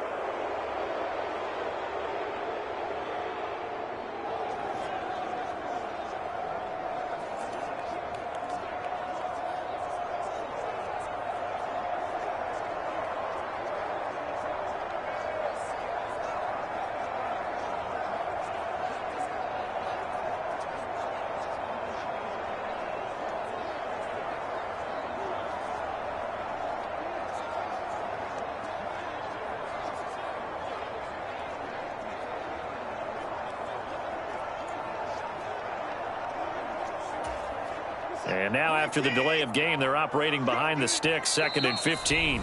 And with the play clock reading 4, we're going to get a timeout. It's just their first, so 2 remaining as they burn one here in this third quarter.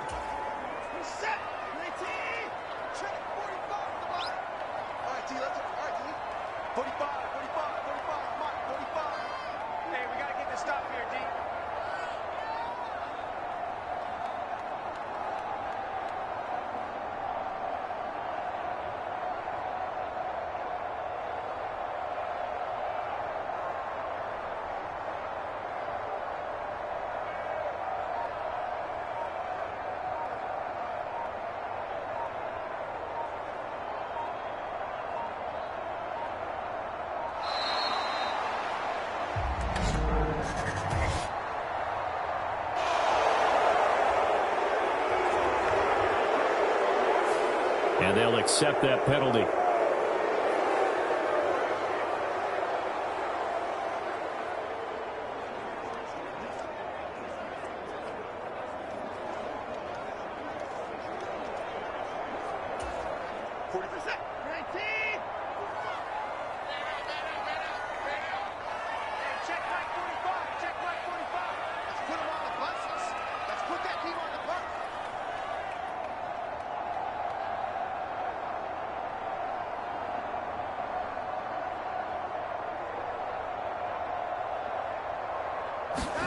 Now it's Watson.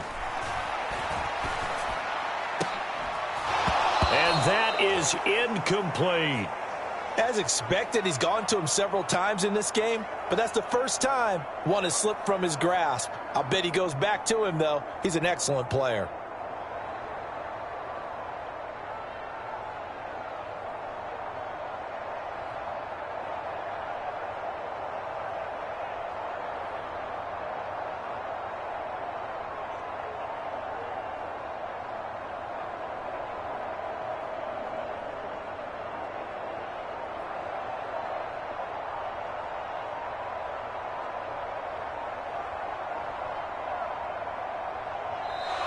And boy, again, they won't get this off in time.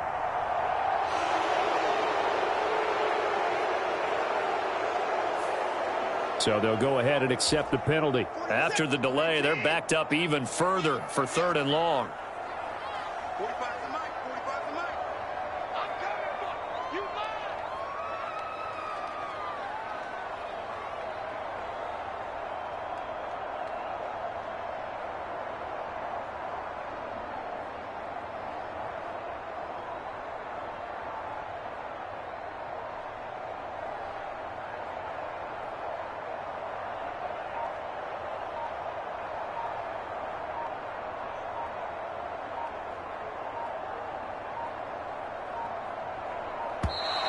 And now again, the play clock's going to run out on him.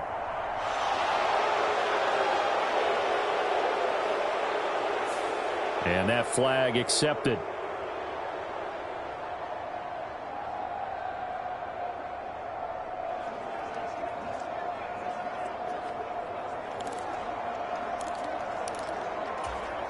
After the delay, they're backed up even further for 3rd and long. Now Watson. And this one is incomplete. Finally, a good play there defensively on the deep ball. The secondary has had its struggles this entire game. Offensively, they've had their way with them. And now a high kick trying to pin him back. And no return on this one as the fair catch is signaled for and taken. Officially just 27 yards there on the punt. And the Colts are set up well as they take over 1st and 10 on the short side of the field. And now Indianapolis set to take the field. And the way their last drive ended, boy, it was frustrating. They had a pretty good drive going. It was sustained, and then it stalled out, Charles, and they missed the field goal and got nothing out of it. Is that insult to injury? Because they had such a sustained drive, as you noted. So you know for the head coach, it almost felt like a little bit of failure to send out the field goal unit and then to not even see the ball go through the post. What a bummer on that last drive for them. Got to pick themselves up from that one.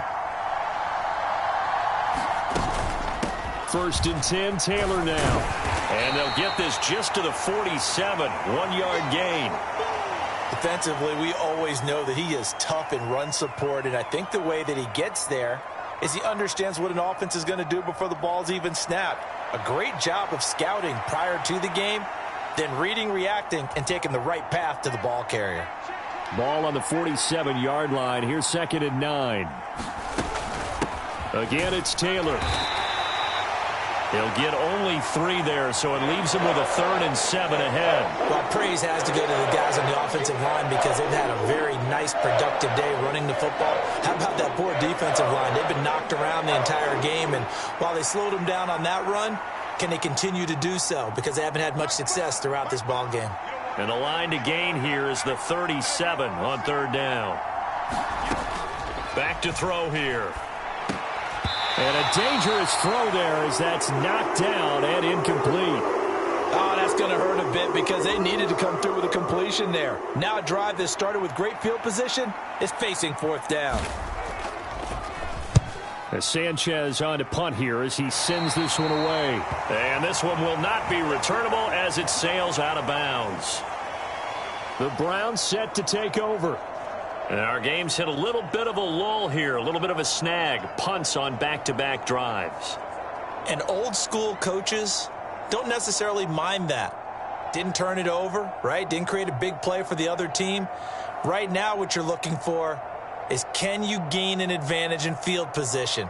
And that's what both teams are seeking right now. Yeah, they'll be seeking to gain that advantage here on this drive.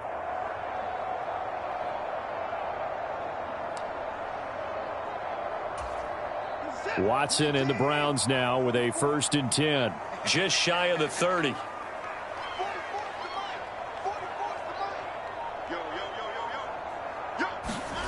They'll come out throwing here to start the drive. It's incomplete. Took a shot, couldn't connect. All right, help me out here a little bit, partner, because what I'm seeing is a passing game that's just struggled to complete anything. No rhythm, no timing. Seems like every pass is also contested well, so give some credit to the defense.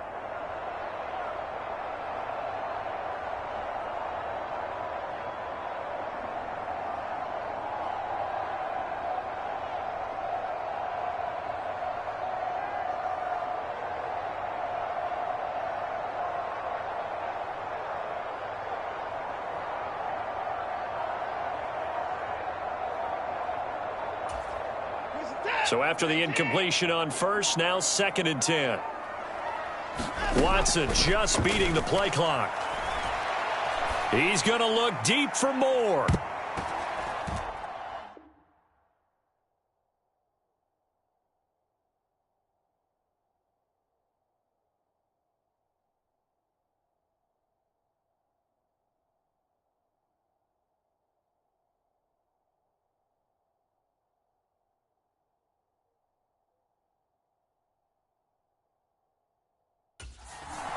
And this one almost intercepted.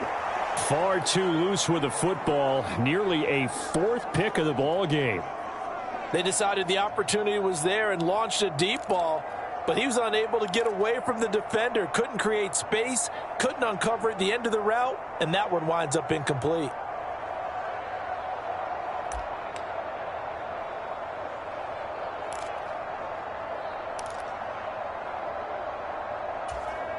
Now they face a 3rd and 10 after back-to-back incompletions. Switch up, switch up. 45, 45. Now Chubb running right. 4 yards on the pickup there, but it's going to take him to 4th down. Well, they got off the field on 3rd down. An excellent job, an excellent defensive series. We always talk about adjustments and usually only at halftime. But the best teams adjust series to series. And on that series, they adjusted so well that they got the job done in fine style.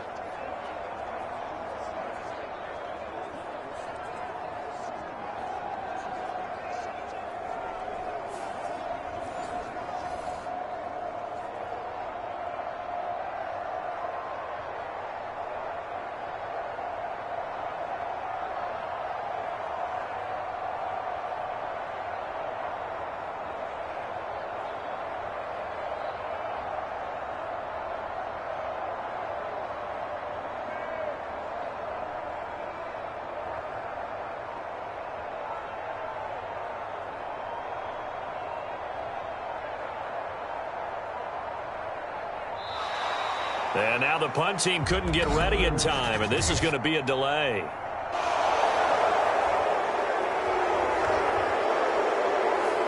Play clock down to 0, and that's going to be a delay. The Browns send out their punter now, as he's on here to punt it away. And now a low liner. I think he mishit it. And this will be touchdown across midfield at the 45-yard line. Indianapolis offense ready to go again. Obviously not the intended goal last drive. They had to punt the football, but still they've got the lead here and now a chance to add on to that lead if they can get points on this drive. 1st and 10 upcoming. Good starting field position for the Colts as they have it 1st and 10 at the 45. A carry by Taylor to start the drive. And not a whole lot of room to operate there on the 1st down run. He gets maybe 3. Yeah, I don't know if it's exactly a win-win, but if you're on offense, you'll take that kind of a run, all right? It was kind of stacked up, found a little bit of yardage, and frankly, they're pretty close to staying on schedule on offense. The playbook is still open for the coordinator. From the 48-yard line, here's 2nd down and 7.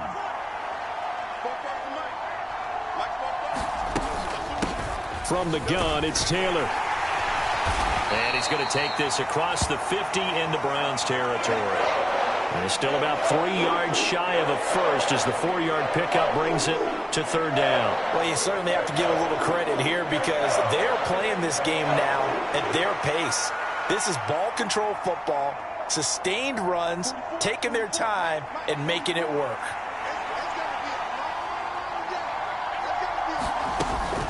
On third down, here's Taylor. And he'll be taken down, but he does have first down yardage. Give him 6 yards, and they do convert on third. Well, someone's been having a good game so far, and you know something? A lot of it's been power running. They decided to turn him loose again on third down, didn't they? They did indeed. He delivered the tough yards.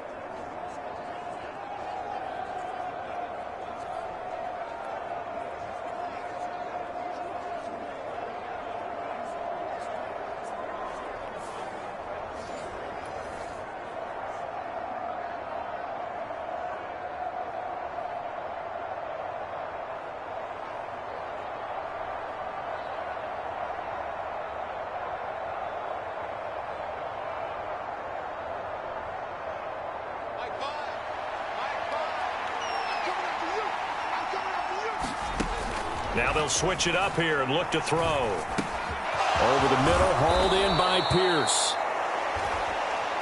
And brought down, but not before they're inside the 25. Good yardage there for the Colts. 18 and a first down. Well, that certainly has to feel good. And it's not all the time that the play caller should get all the credit. Sometimes I think in the huddle, the quarterback just says, hey, who's going to make a play for me? I just need something right here. And the end result there, nice first down. Drive keeps moving.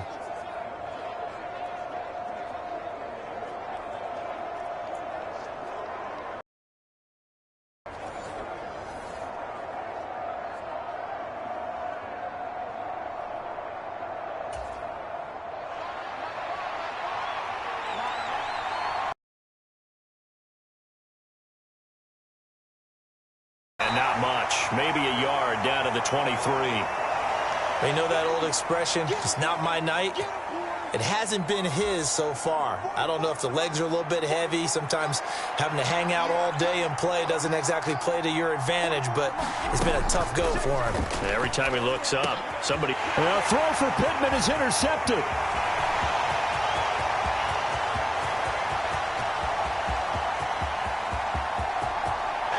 Takes this one back into the end zone, and the Browns defense has a touchdown. So this whole game gets flipped on its ear right there. The interception, return for a touchdown, and this lead changes hands here in the third quarter. And it certainly felt like this defense had a read on what was going on the offensive side of the ball and said, let's cut down our coverage a little bit. Let's be in a position to make a play on the ball. And, boy, that sure turned out well for them.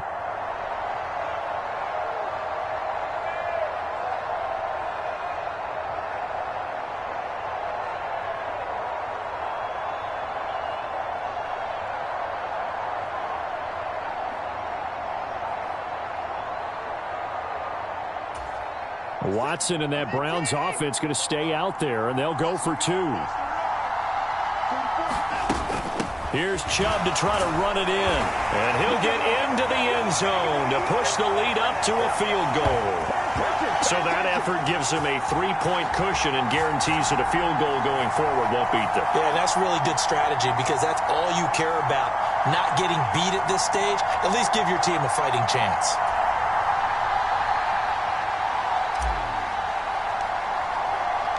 So they throw the pick six. They'll get another shot at it now as this one's in the air.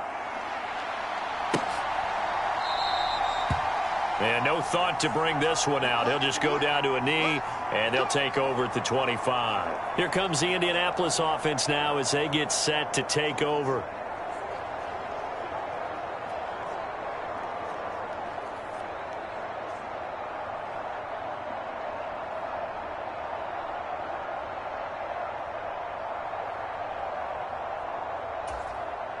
Minshew and the Colts going to come up here 1st and 10 at their own 25-yard line.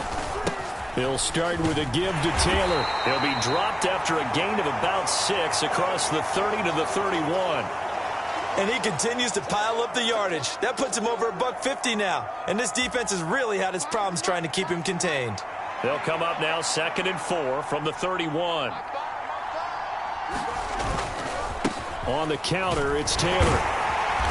And he'll be tackled at about the 35. Pretty good job defensively. Thought he was going to get it, but they knew where that marker was, and they stopped him just short of it. What it does is emphasize that strategic football and situational football is not just played on the offensive side, is it? Defense understanding, as you noted, where the first down marker was and making sure they didn't get there. Here comes 3rd and the length of the football.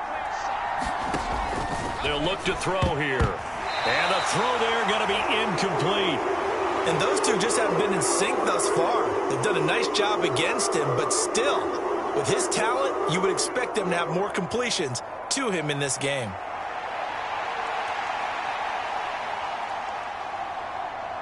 Now here's Rigoberto Sanchez as he's on to punt for the 4th time tonight.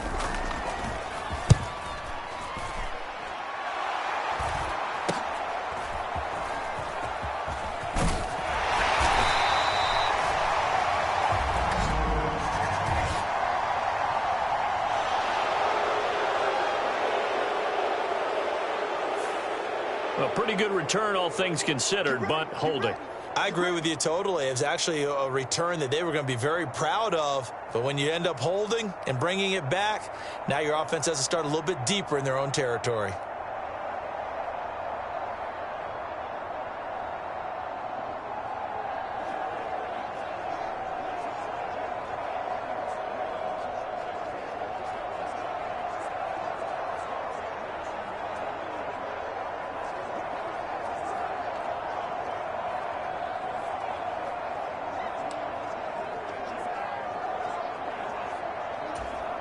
So the special teams penalty cost some yardage there as they come out on 1st and 10.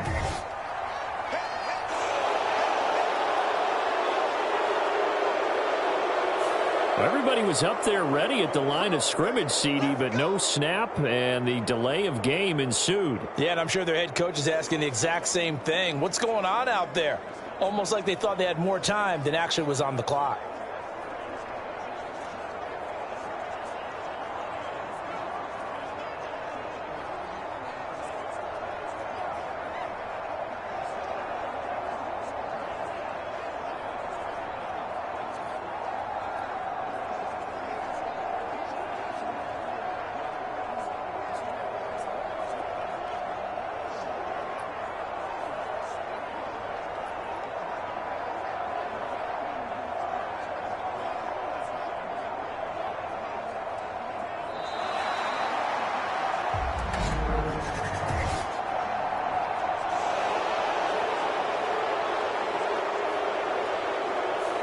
And they just did not get the snap away in time.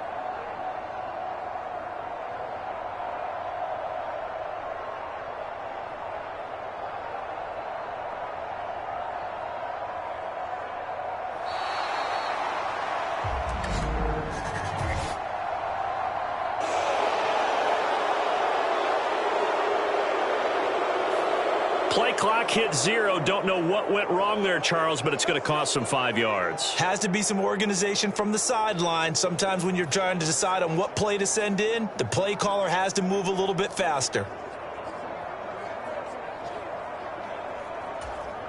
Sooner or later, we should get a snap, I think. This is now 1st and 25 after another penalty.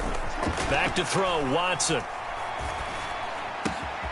Throw right side, taken in by the tight end, Bryant.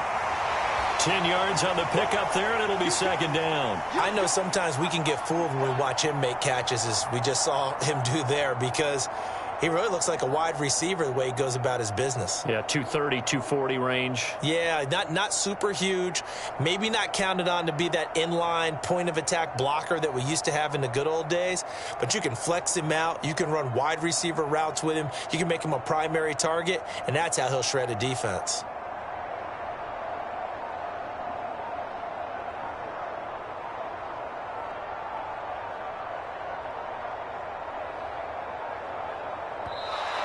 And boy, again, they won't get this off in time.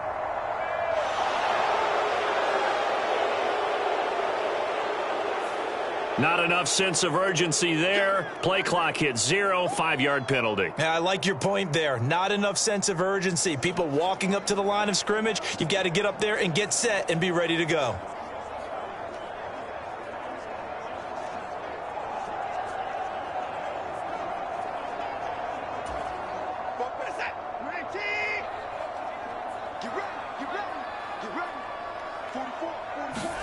Here's Watson now on second down. And incomplete on the deep ball. Fair to say the secondary play, whichever side you're on, hasn't really been a glowing exhibition so far, but a nice job there to prevent a long completion. I agree with you, but at some point, someone had to make a play and try and stop this exhibition of almost speed racing that we've been watching, huh? Yeah, it has been. And that is caught one-handed. Oh, my, he pulled it in. A big play that time for Cleveland. 51 yards. Well, this game has certainly had no shortage of offense. Both teams have been revved up from the start. And here's yet another big play. Boy, both defenses have just got to be dragging out there because they've been run ragged throughout.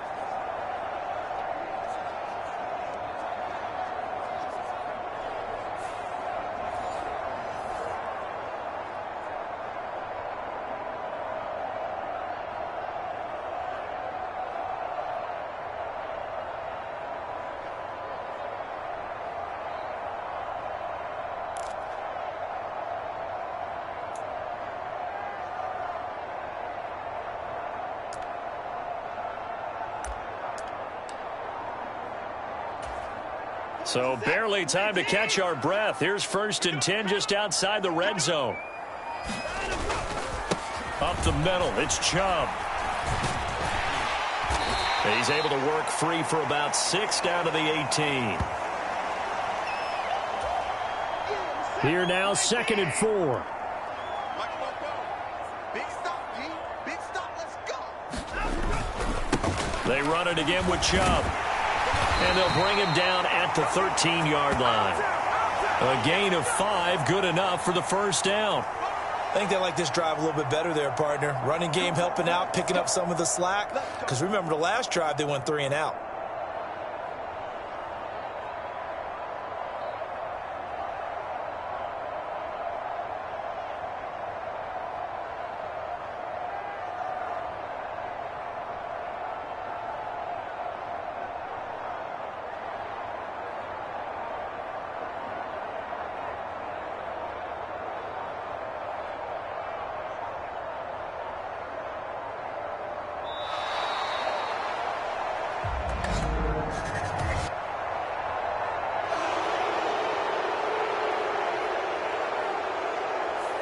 So a penalty that can frustrate a coach so much, a mental error, and it'll back him up 5 yards.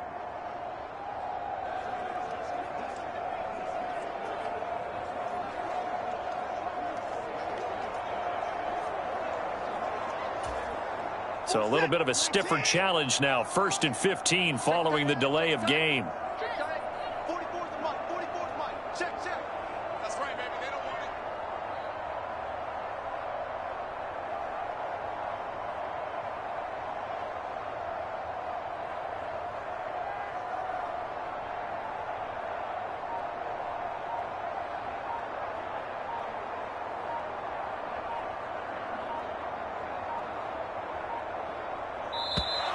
And now again, the play clock's going to run out on him.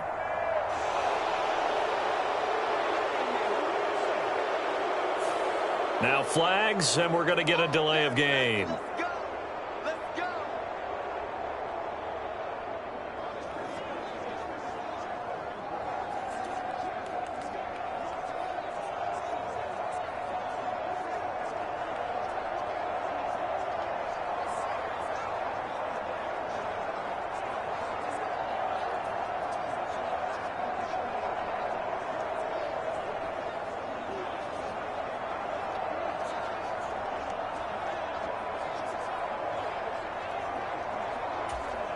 Successive penalties have them looking now at a 1st and 20. 44, Mike,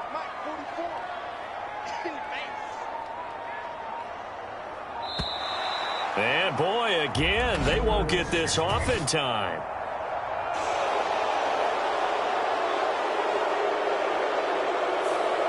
Play clock all the way to 0. Didn't get the snap off. 5-yard penalty. And you see the head coach writing that note on his play sheet right now.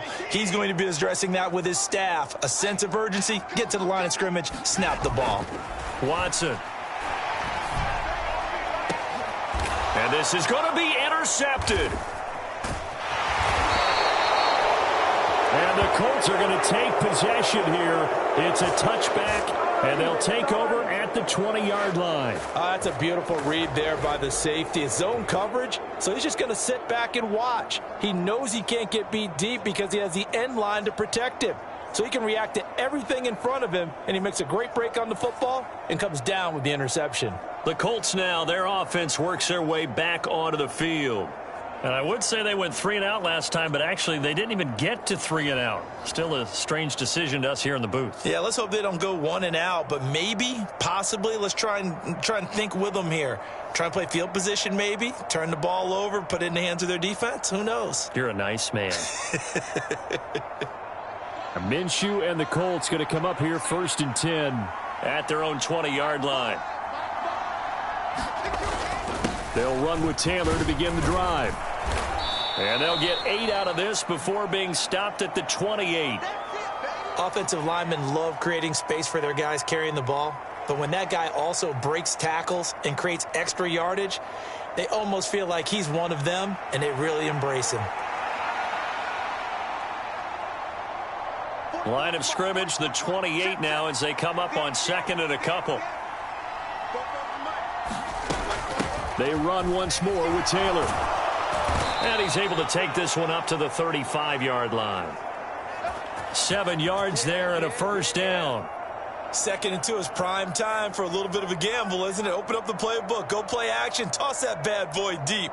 But in this situation, go ahead and give it to your back. Let him pick up a 1st down. Keep the sticks moving. Ball up to the 35 now as they come up on 1st and 10. To the right side, this is Taylor. And maybe a measure of revenge there. He's had his way in this one, but this time they get him behind the line. Officially, it's a 1-yard loss. That's going to bring up 2nd and 11. I like the strategy. Extra tight ends, extra beef. They want to run the football, but that means they probably want to run it inside.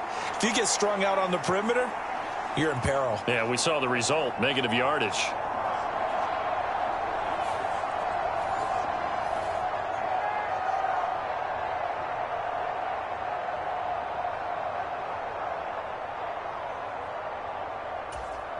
Looking at a 2nd and 11 now after the loss. They give to Taylor out of the gun. And he'll get about 2 there to the 36. And the big fella stuffed that one up in a big way. I think doubling him has to be a priority because you can't move up to the next level if you don't take care of him first.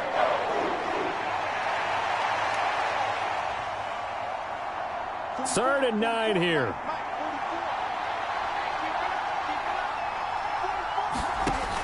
He'll look to throw. Able to find the open man. That's complete.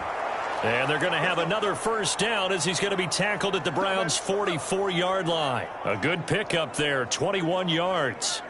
I'll tell you what, a lot of those mid-range throws have been available because sometimes teams get too concerned about the deep ball and they leave too much space in front of them. And these guys have been taking advantage so far.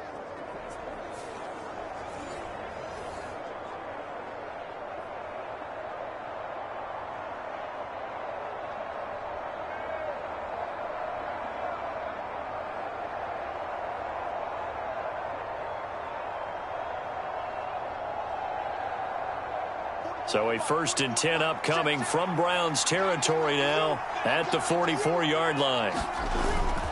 They'll go play action here with Minshew. Escaping the pressure right. And he's tackled a yard short of the marker. Good gain of 9 on 1st down. I do think it's fair to say that they were caught off guard a little bit when he decided not to throw it on first down. But give them credit, they recovered in time to deny him the first down yardage.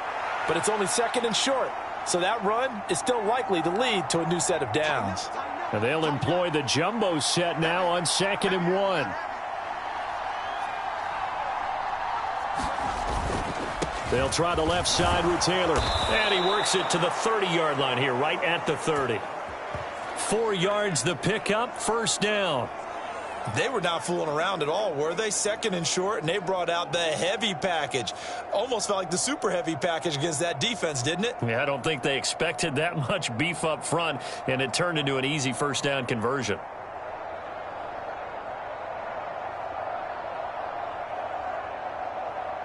So 1st and 10 now from the 30. They'll go up the middle here with Moss. He'll work his way up the middle for a gain of about 4, second down. Well, on every play call, you realize it's not going to go for a touchdown, so a lot of your calls are setting things up for maybe later in the game, trying to establish the inside run with toughness now, hopefully get to the perimeter later, and let's face it, you could do worse than a 4-yard run on first down. Second down and 6 now from the 26. They'll go again here with Moss. And he's going to take this down close to a first down at the Browns' 20-yard line. After a gain of 5, they'll wind up being about a length of the football short here on 3rd down. I don't care what the emphasis is in the NFL at any given time. Every defense is still going to say their #1 goal every game is stop the run. And right now, they're not doing that, and that really chips away at your confidence. On 3rd and short, they'll try and pick it up through the air. He's got his target. That's complete. And they will touch him down, but not before he gets the first.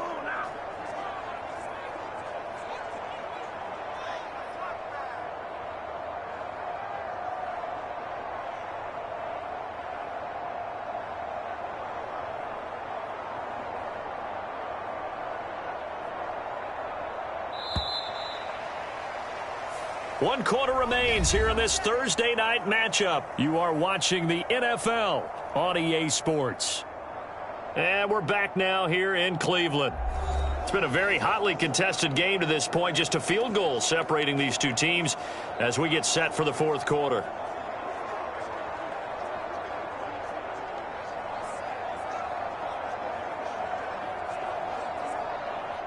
Only way to get the lead here, of course, with a touchdown.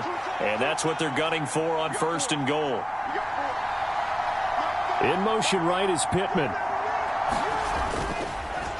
They'll fake it on the jet sweep, and instead a handoff up the middle. And this play doesn't go anywhere. Backwards, losing yardage to the 11. Jeremiah Owusu-Koramoah. Big impact play, a tackle for loss. The short field shrinks even more with the type of bodies they brought in on that play. Those extra tight ends, they weren't able to secure their blocks, and that one ended up going backwards.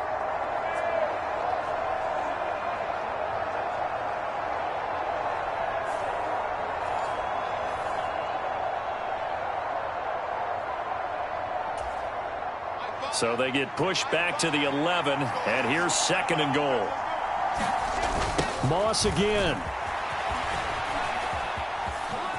And he'll get into the end zone. Touchdown, Indianapolis. Zach Moss taking it in from 11 yards out. And the Colts have taken a 4th quarter lead. You get in a 2nd and long situation down here in the red zone. I'd say most defensive coaches would think pass. Let's bring some pressure. So this is kind of a tendency breaker here to hit him with something on the ground, and he'll take it all the way into the end zone.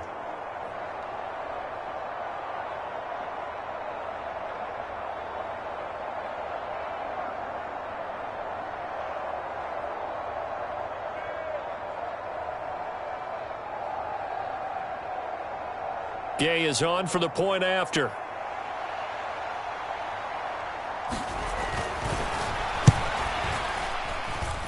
And that will make this a 4-point game. So that drive, 12 plays in length. And in the end, the finishing touch, an 11-yard run.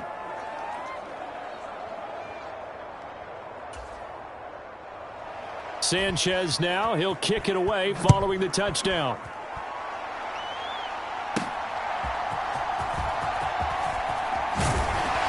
And they will wrangle him down a couple yards shy of the 30.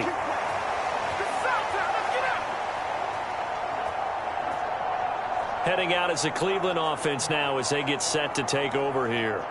And they will be looking to answer the touchdown their defense just surrendered. Still a good chunk of time remaining here in the fourth quarter and a chance to regain the lead in a tight one.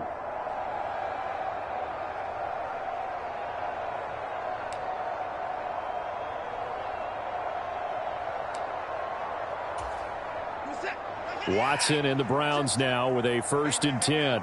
At their own 28-yard line. Things off with a handoff to Chubb. And he'll take this ahead for about 4. 2nd down coming up. Nice chunk of yards on 1st down. It really opens up your options for what you want to do on 2nd. You go right back to him and hope he explodes, or sucker the defense in before throwing over the top. And he'll push forward for a couple to the 34.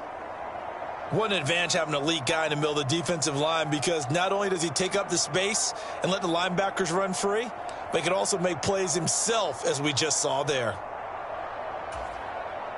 The offense on 3rd down tonight, they've converted a third of their opportunities, 3 for 9. This is 3rd and 4. And they'll try and run the option to pick it up. And he won't be close to a 1st down as he runs into a wall right around the line of scrimmage. Call it no gain on the keeper, and it's going to bring up a 4th down.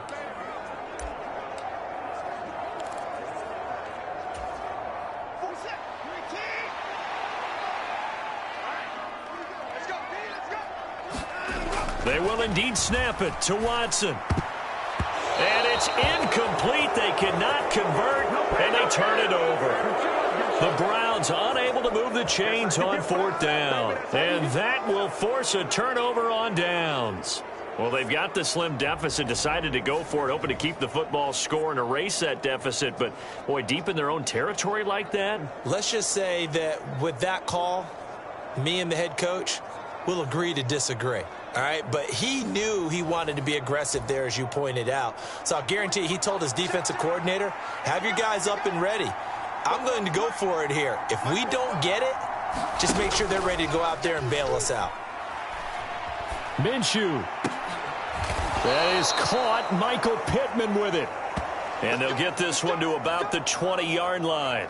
A 14-yard gain for Indianapolis and also move the sticks. Tell you what, he's been able to put the ball in some tight spots all game long. That throw, no different. Yeah, a lot of people would call it a gutsy type of a throw.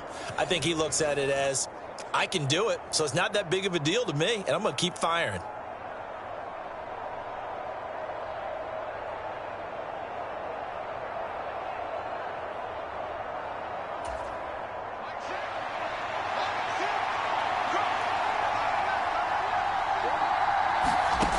Now on 1st down, he'll drop to throw it. And this is incomplete.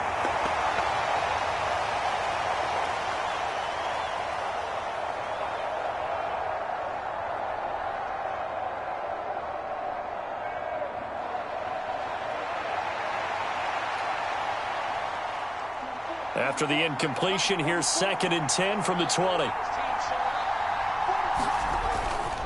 Moss on the give up the middle. And a good gain here of 9 from the 19 down to the 10. Okay, he didn't break that one all the way, but you got to know that he feels like he's right on the verge, and that's probably exactly what he's telling him in the huddle right now.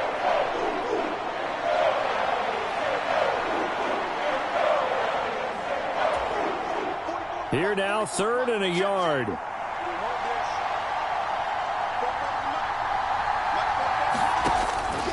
Out of the gun, they'll look to throw. And this pass broken up.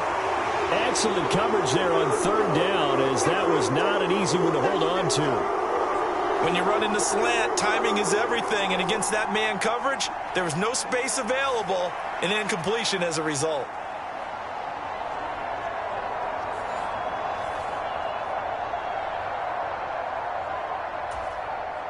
And here's a big one now. Trying to hold this lead. They're going to go for it here on 4th down. They're going to run for it. It's Moss. And he picks up the first as he's able to take it down to the 7-yard line. Just a gain of 3, but they'll certainly take it as they convert on 4th down. There wasn't even thought of a short field goal. There was no hesitation. They were going for it. I think he was thinking ahead a couple plays ago, that if he got in this situation, they were definitely going for it. And you're right. It was a confident call and a decisive run to pick it up. And motioning left, that's Pittman. Here's a fake on the jet sweep, and instead a give up the middle. And he's brought down right at the 5-yard line. Give him 2 on the play. Not a whole lot there on 1st and goal, and that's what you're looking for defensively. You'll certainly live with giving up just a yard or 2 in this situation.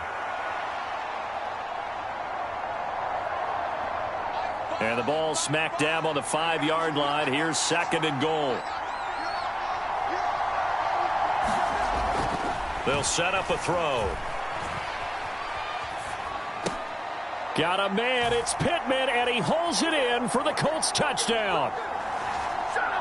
A 5-yard touchdown catch. And the Colts get an important score there to extend their lead here in this 4th quarter.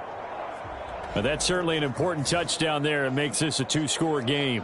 But as we've seen, no lead is safe in this one with the way these two offenses have lit up the scoreboard. I would imagine that on their sidelines, they're both yelling at their defenses, hey, you want to get involved here? One big play from you, that could win the game for us. Here's Gay now to add the extra point.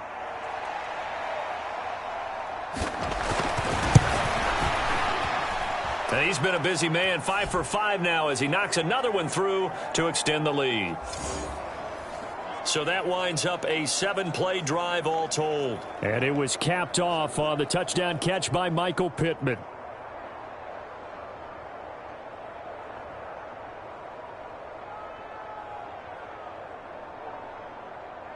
Sanchez now, he'll kick it away following the touchdown.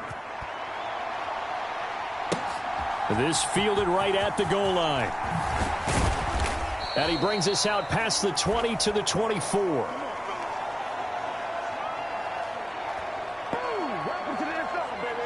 Cleveland offense making their way out. And the script really is flipped for them. The momentum on the other sideline, and now they have to try and battle back from a 2-score deficit.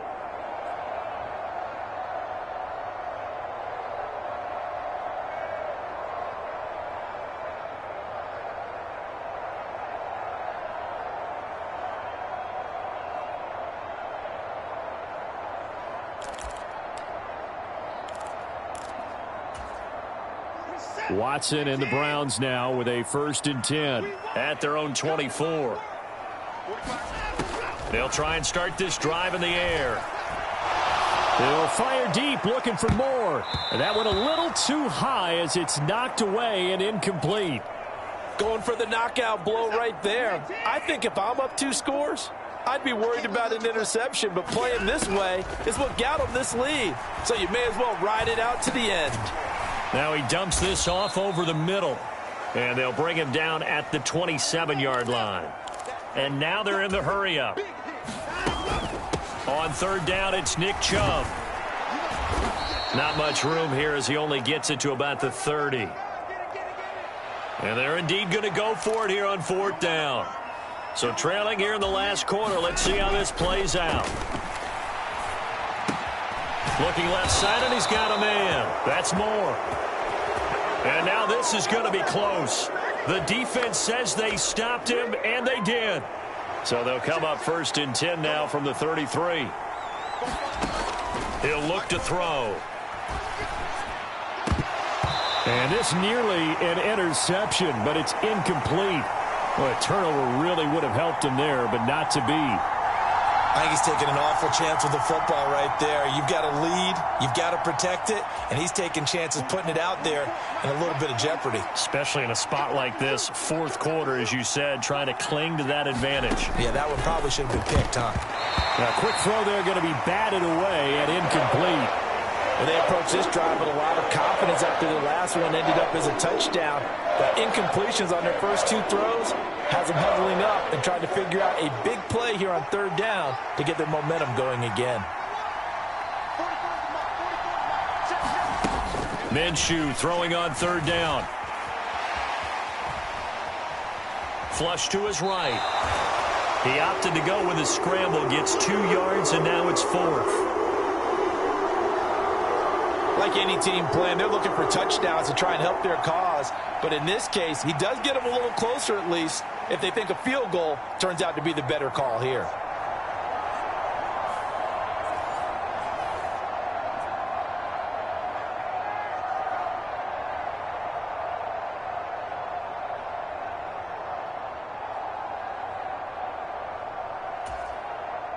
Matt Gay now gets ready for the field goal try.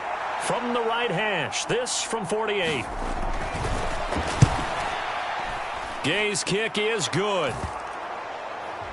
And that will extend their lead even further.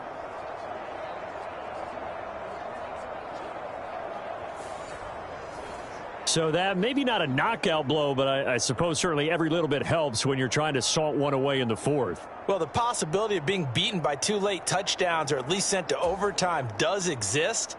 But time, definitely a big factor at this stage of the game, is in their favor. And this will be a touchback as Grant opts not to return it. And now Cleveland geared up to take the field.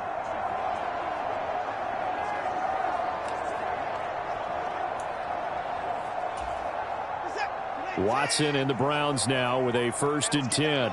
At their 25-yard line. They start on the ground with Nick Chubb. And he'll manage to pick up about 4. It's 2nd down. Well, at the end of all that hitting and hollering, it was a 4-yard run, so the offense is going to go back to huddle and feel pretty good about themselves. Defensively, you have to feel okay because you didn't let it turn into a bigger run. But the goal, shut it down for 2 yards or less. That's when you start to feel good about yourselves. 2nd down, here's Chubb again. And only able to get 2 here, stopped at the 30. The offense on 3rd down tonight, they've had a lot of chances but not much success, converting only 3 times. This will be 3rd and 5. And again, it's Chubb. And this will not be enough. On 3rd and 5, he only gets 3.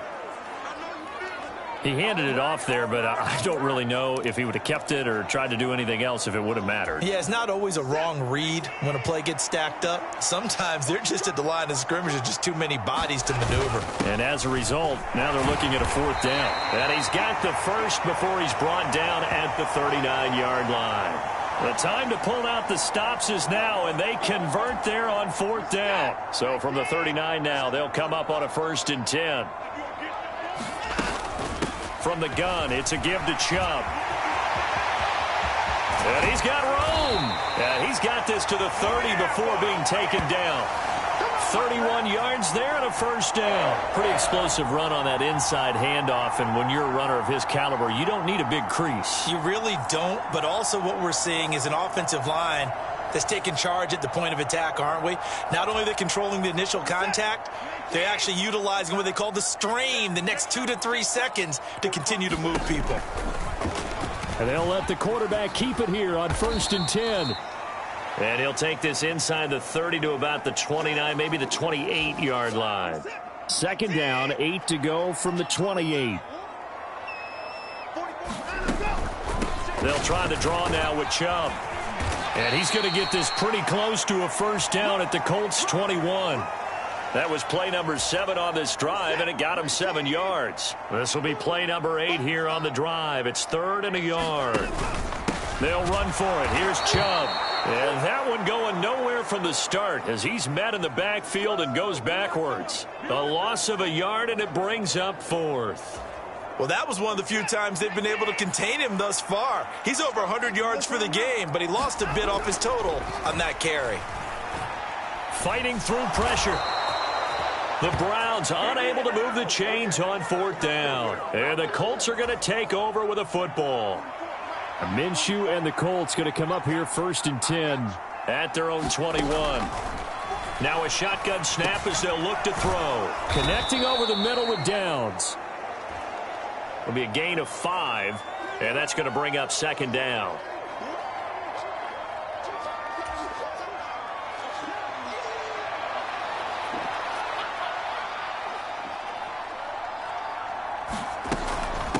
They'll run out of the gun with Moss. And he gets this one just shy of the 40, down at the 39. Give the Colts 13 yards and a first down. Well, it is our business to analyze what we saw out there. And on that play, I saw a defense staying in base, not taking a chance, not blitzing in a situation where they absolutely need the football back. That's either a case of overthinking it or not thinking it through. If you do blitz, do you have to be careful about where you're coming from, or are you just coming from all angles? You have to be careful about where you're coming from, obviously. But at this stage, you have to take a few chances as well.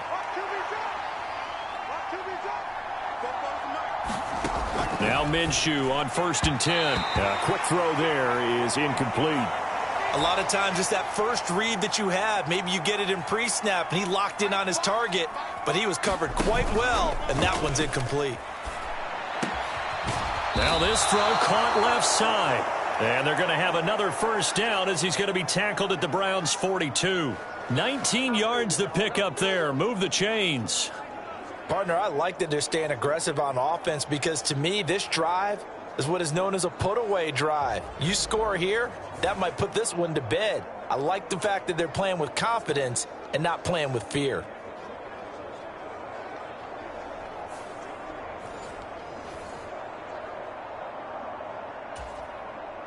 So a 1st and 10 upcoming from Browns territory now at the 42-yard line. Minshew sets to throw. Now a loose football. The ball comes out, and this is picked up by the Browns. And his guys are going to take over at the 31-yard line. Well, that takeaway, partner, right there, that's a combination of coaching, execution, and absolute belief. Because a lot of guys will look at the scoreboard and go, this thing's pretty well done. But they still thought to themselves, if we can make a play, we give our teammates a chance to win it. And that's exactly what they did. We'll definitely see some open running lanes, and he's taking advantage of it right now. But that shouldn't be a surprise. Defense has the lead. They're playing for the pass first. They run again on 1st down, Chubb. And he's going to take this ahead for right around 3 yards, but no more than that. 2nd down. That play reminded me a lot of a former teammate of mine. We used to call him the trash man. His ability to sift through traffic and make plays was uncanny. And that's exactly what you want from your Mike linebacker. And this is, oh my goodness, he pulled it in one-handed. What a play that turns out to be, 36 yards. And here's a spot where this offense says, we got to start making something happen. We're down 2 scores. It's the 4th quarter. We've got to start moving with some urgency. And here's a big play that gives them a ray of hope that they can get back in this one. So a big play as it gets them all the way down to the 20 now for 1st and 10. Up the middle, it's Chubb. And he'll get it here to the 10-yard line. Now, that was an excellent run. And when you see that happen, that's when you're seeing guys doing their job and then some people doing a little bit more. Offensive linemen and tight ends, they're expected to block. But the wide receivers... And he'll take it into the end zone for a Browns touchdown. Jerome Ford, a 10-yard touchdown run. And the Browns have made it a one-score game again here in the 4th. Well, time to let those folks know who are tuning in looking for the late local news. And we may be a moment because we've got a game again. And, partner, except for those on the West Coast where it'll be seen in its regular time, right? That's the way it works, doesn't it? But how about that? Big-time drive right there.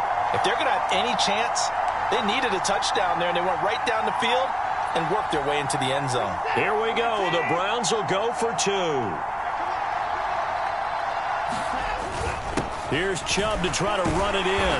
And he will get into the end zone, and the 2-point conversion will cut this down to a 6-point game. And they're able to ground it in there on the 2-point try. And you and I were talking before the game that 2-point conversions from the 15-16 season, what has changed, what hasn't changed, partner? Yeah, I'll tell you what's changed is just your normal strategy, because now you're either kicking the football with the ball on the 15-yard line, or if you decide to go for 2, they put it on the 2-yard line. So what are you thinking as a coach? Do I risk it? Do I go for it here? Do I try and gain a strategic advantage and maybe go for 2 early? That's what people are wondering about.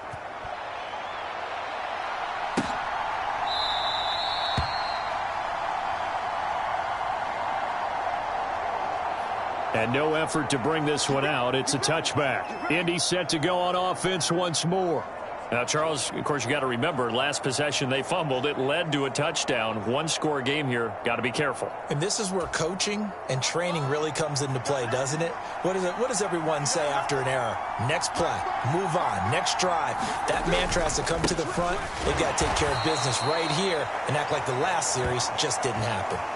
He'll lose a yard there, and it's 2nd and 11. Run blitz there defensively, something we might see more of here in the fourth quarter. I think we'll see a lot of it, and the difference between that and a pass blitz, you're just trying to get to the quarterback. You're trying to scheme someone open who will get to the QB and make sure he gets on the ground. In a run blitz, you're actually trying to cover up gaps, trying to cover up holes so they can't run the football.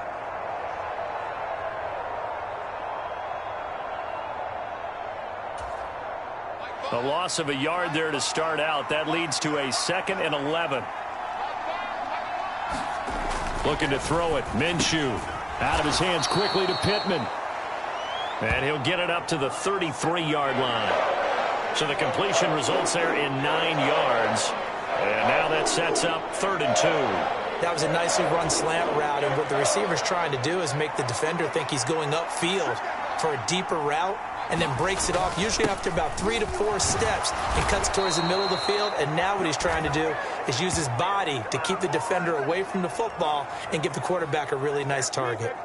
At 5 yards on the play there as the drive will continue. Brandon, they're still in the lead, but momentum's certainly been going the opposite direction. So to me, that's a really important pickup there on 3rd down. Try and regain some confidence, and you're right, they need to stem the tide a little bit. That certainly helped. And that's good for a gain of 6, and that will bring up 2nd down.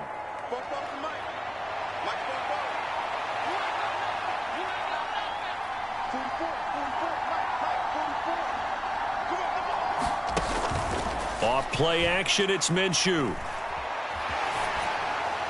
The throw here right sideline falls incomplete. A great job defensively taking away his receivers, and he was forced to put that one into Lake Erie, but that's what good quarterbacks do. They don't take unnecessary chances if they don't have to. And this is going to be incomplete. And when you've thrown as many interceptions as he has in this one, you definitely start getting a little hesitant to throw the ball out wide because that's prime pick-6 territory. That time, he made sure the only guy who was going to catch it was sitting in the 3rd row.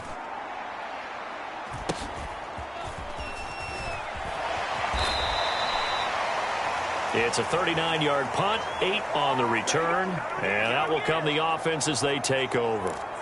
So now it's Watson and the Browns. Down by 6, 2:13 remaining. They'll have 2 timeouts and, of course, also the 2-minute warning as they go to work on 1st down. On 1st down, it's Watson. And that one drops down, incomplete. Good coverage there, forced the ball free, and it's 2nd down. Throwing again is Watson. This complete to David Bell. And they will get him down, but not before he gets very good yardage there, as that will lead us right into the 2-minute warning.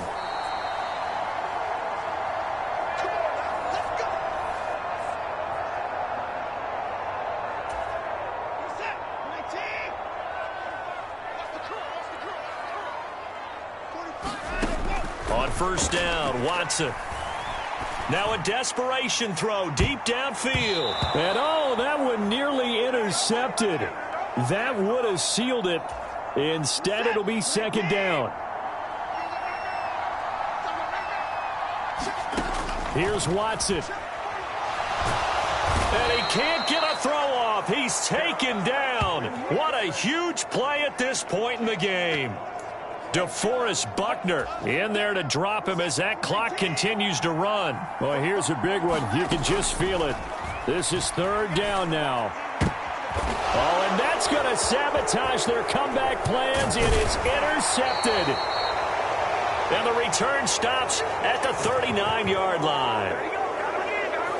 Well, you knew you had to take some chances here with the clock winding down, needing a touchdown to win it, and that one might have just sealed their fate. Yeah, and that's the nature of the 2-minute drill. The offense trying to go downfield and make their plays. But defenses, they're sitting back watching everything that they do, but not too far back. They want to be in position to make a play on the ball, and that they did.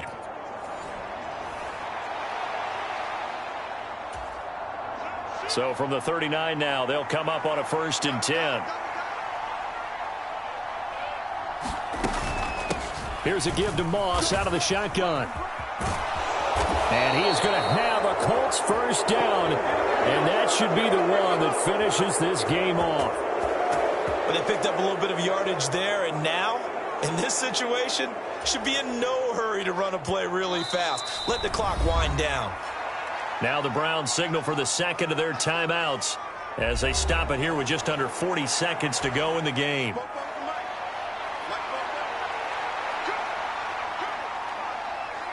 And they will take a knee here.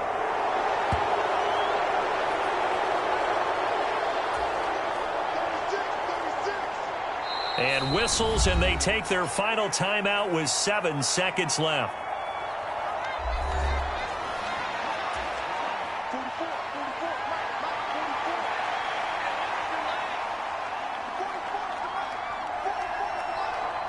Minshew down to a knee, victory formation, and that should be just about it.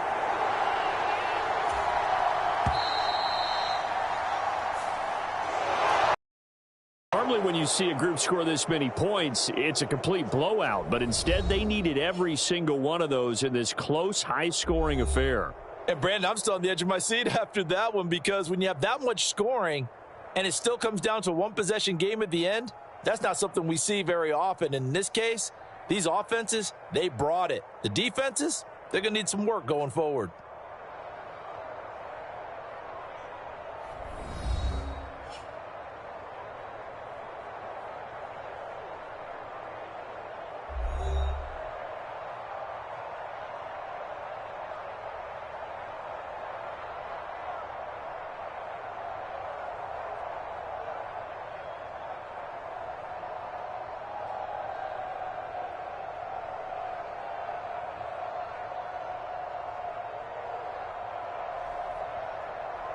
So that'll do it for us. For Charles Davis and all our crew, I'm Brandon Gaudin. You've been watching the NFL on EA Sports.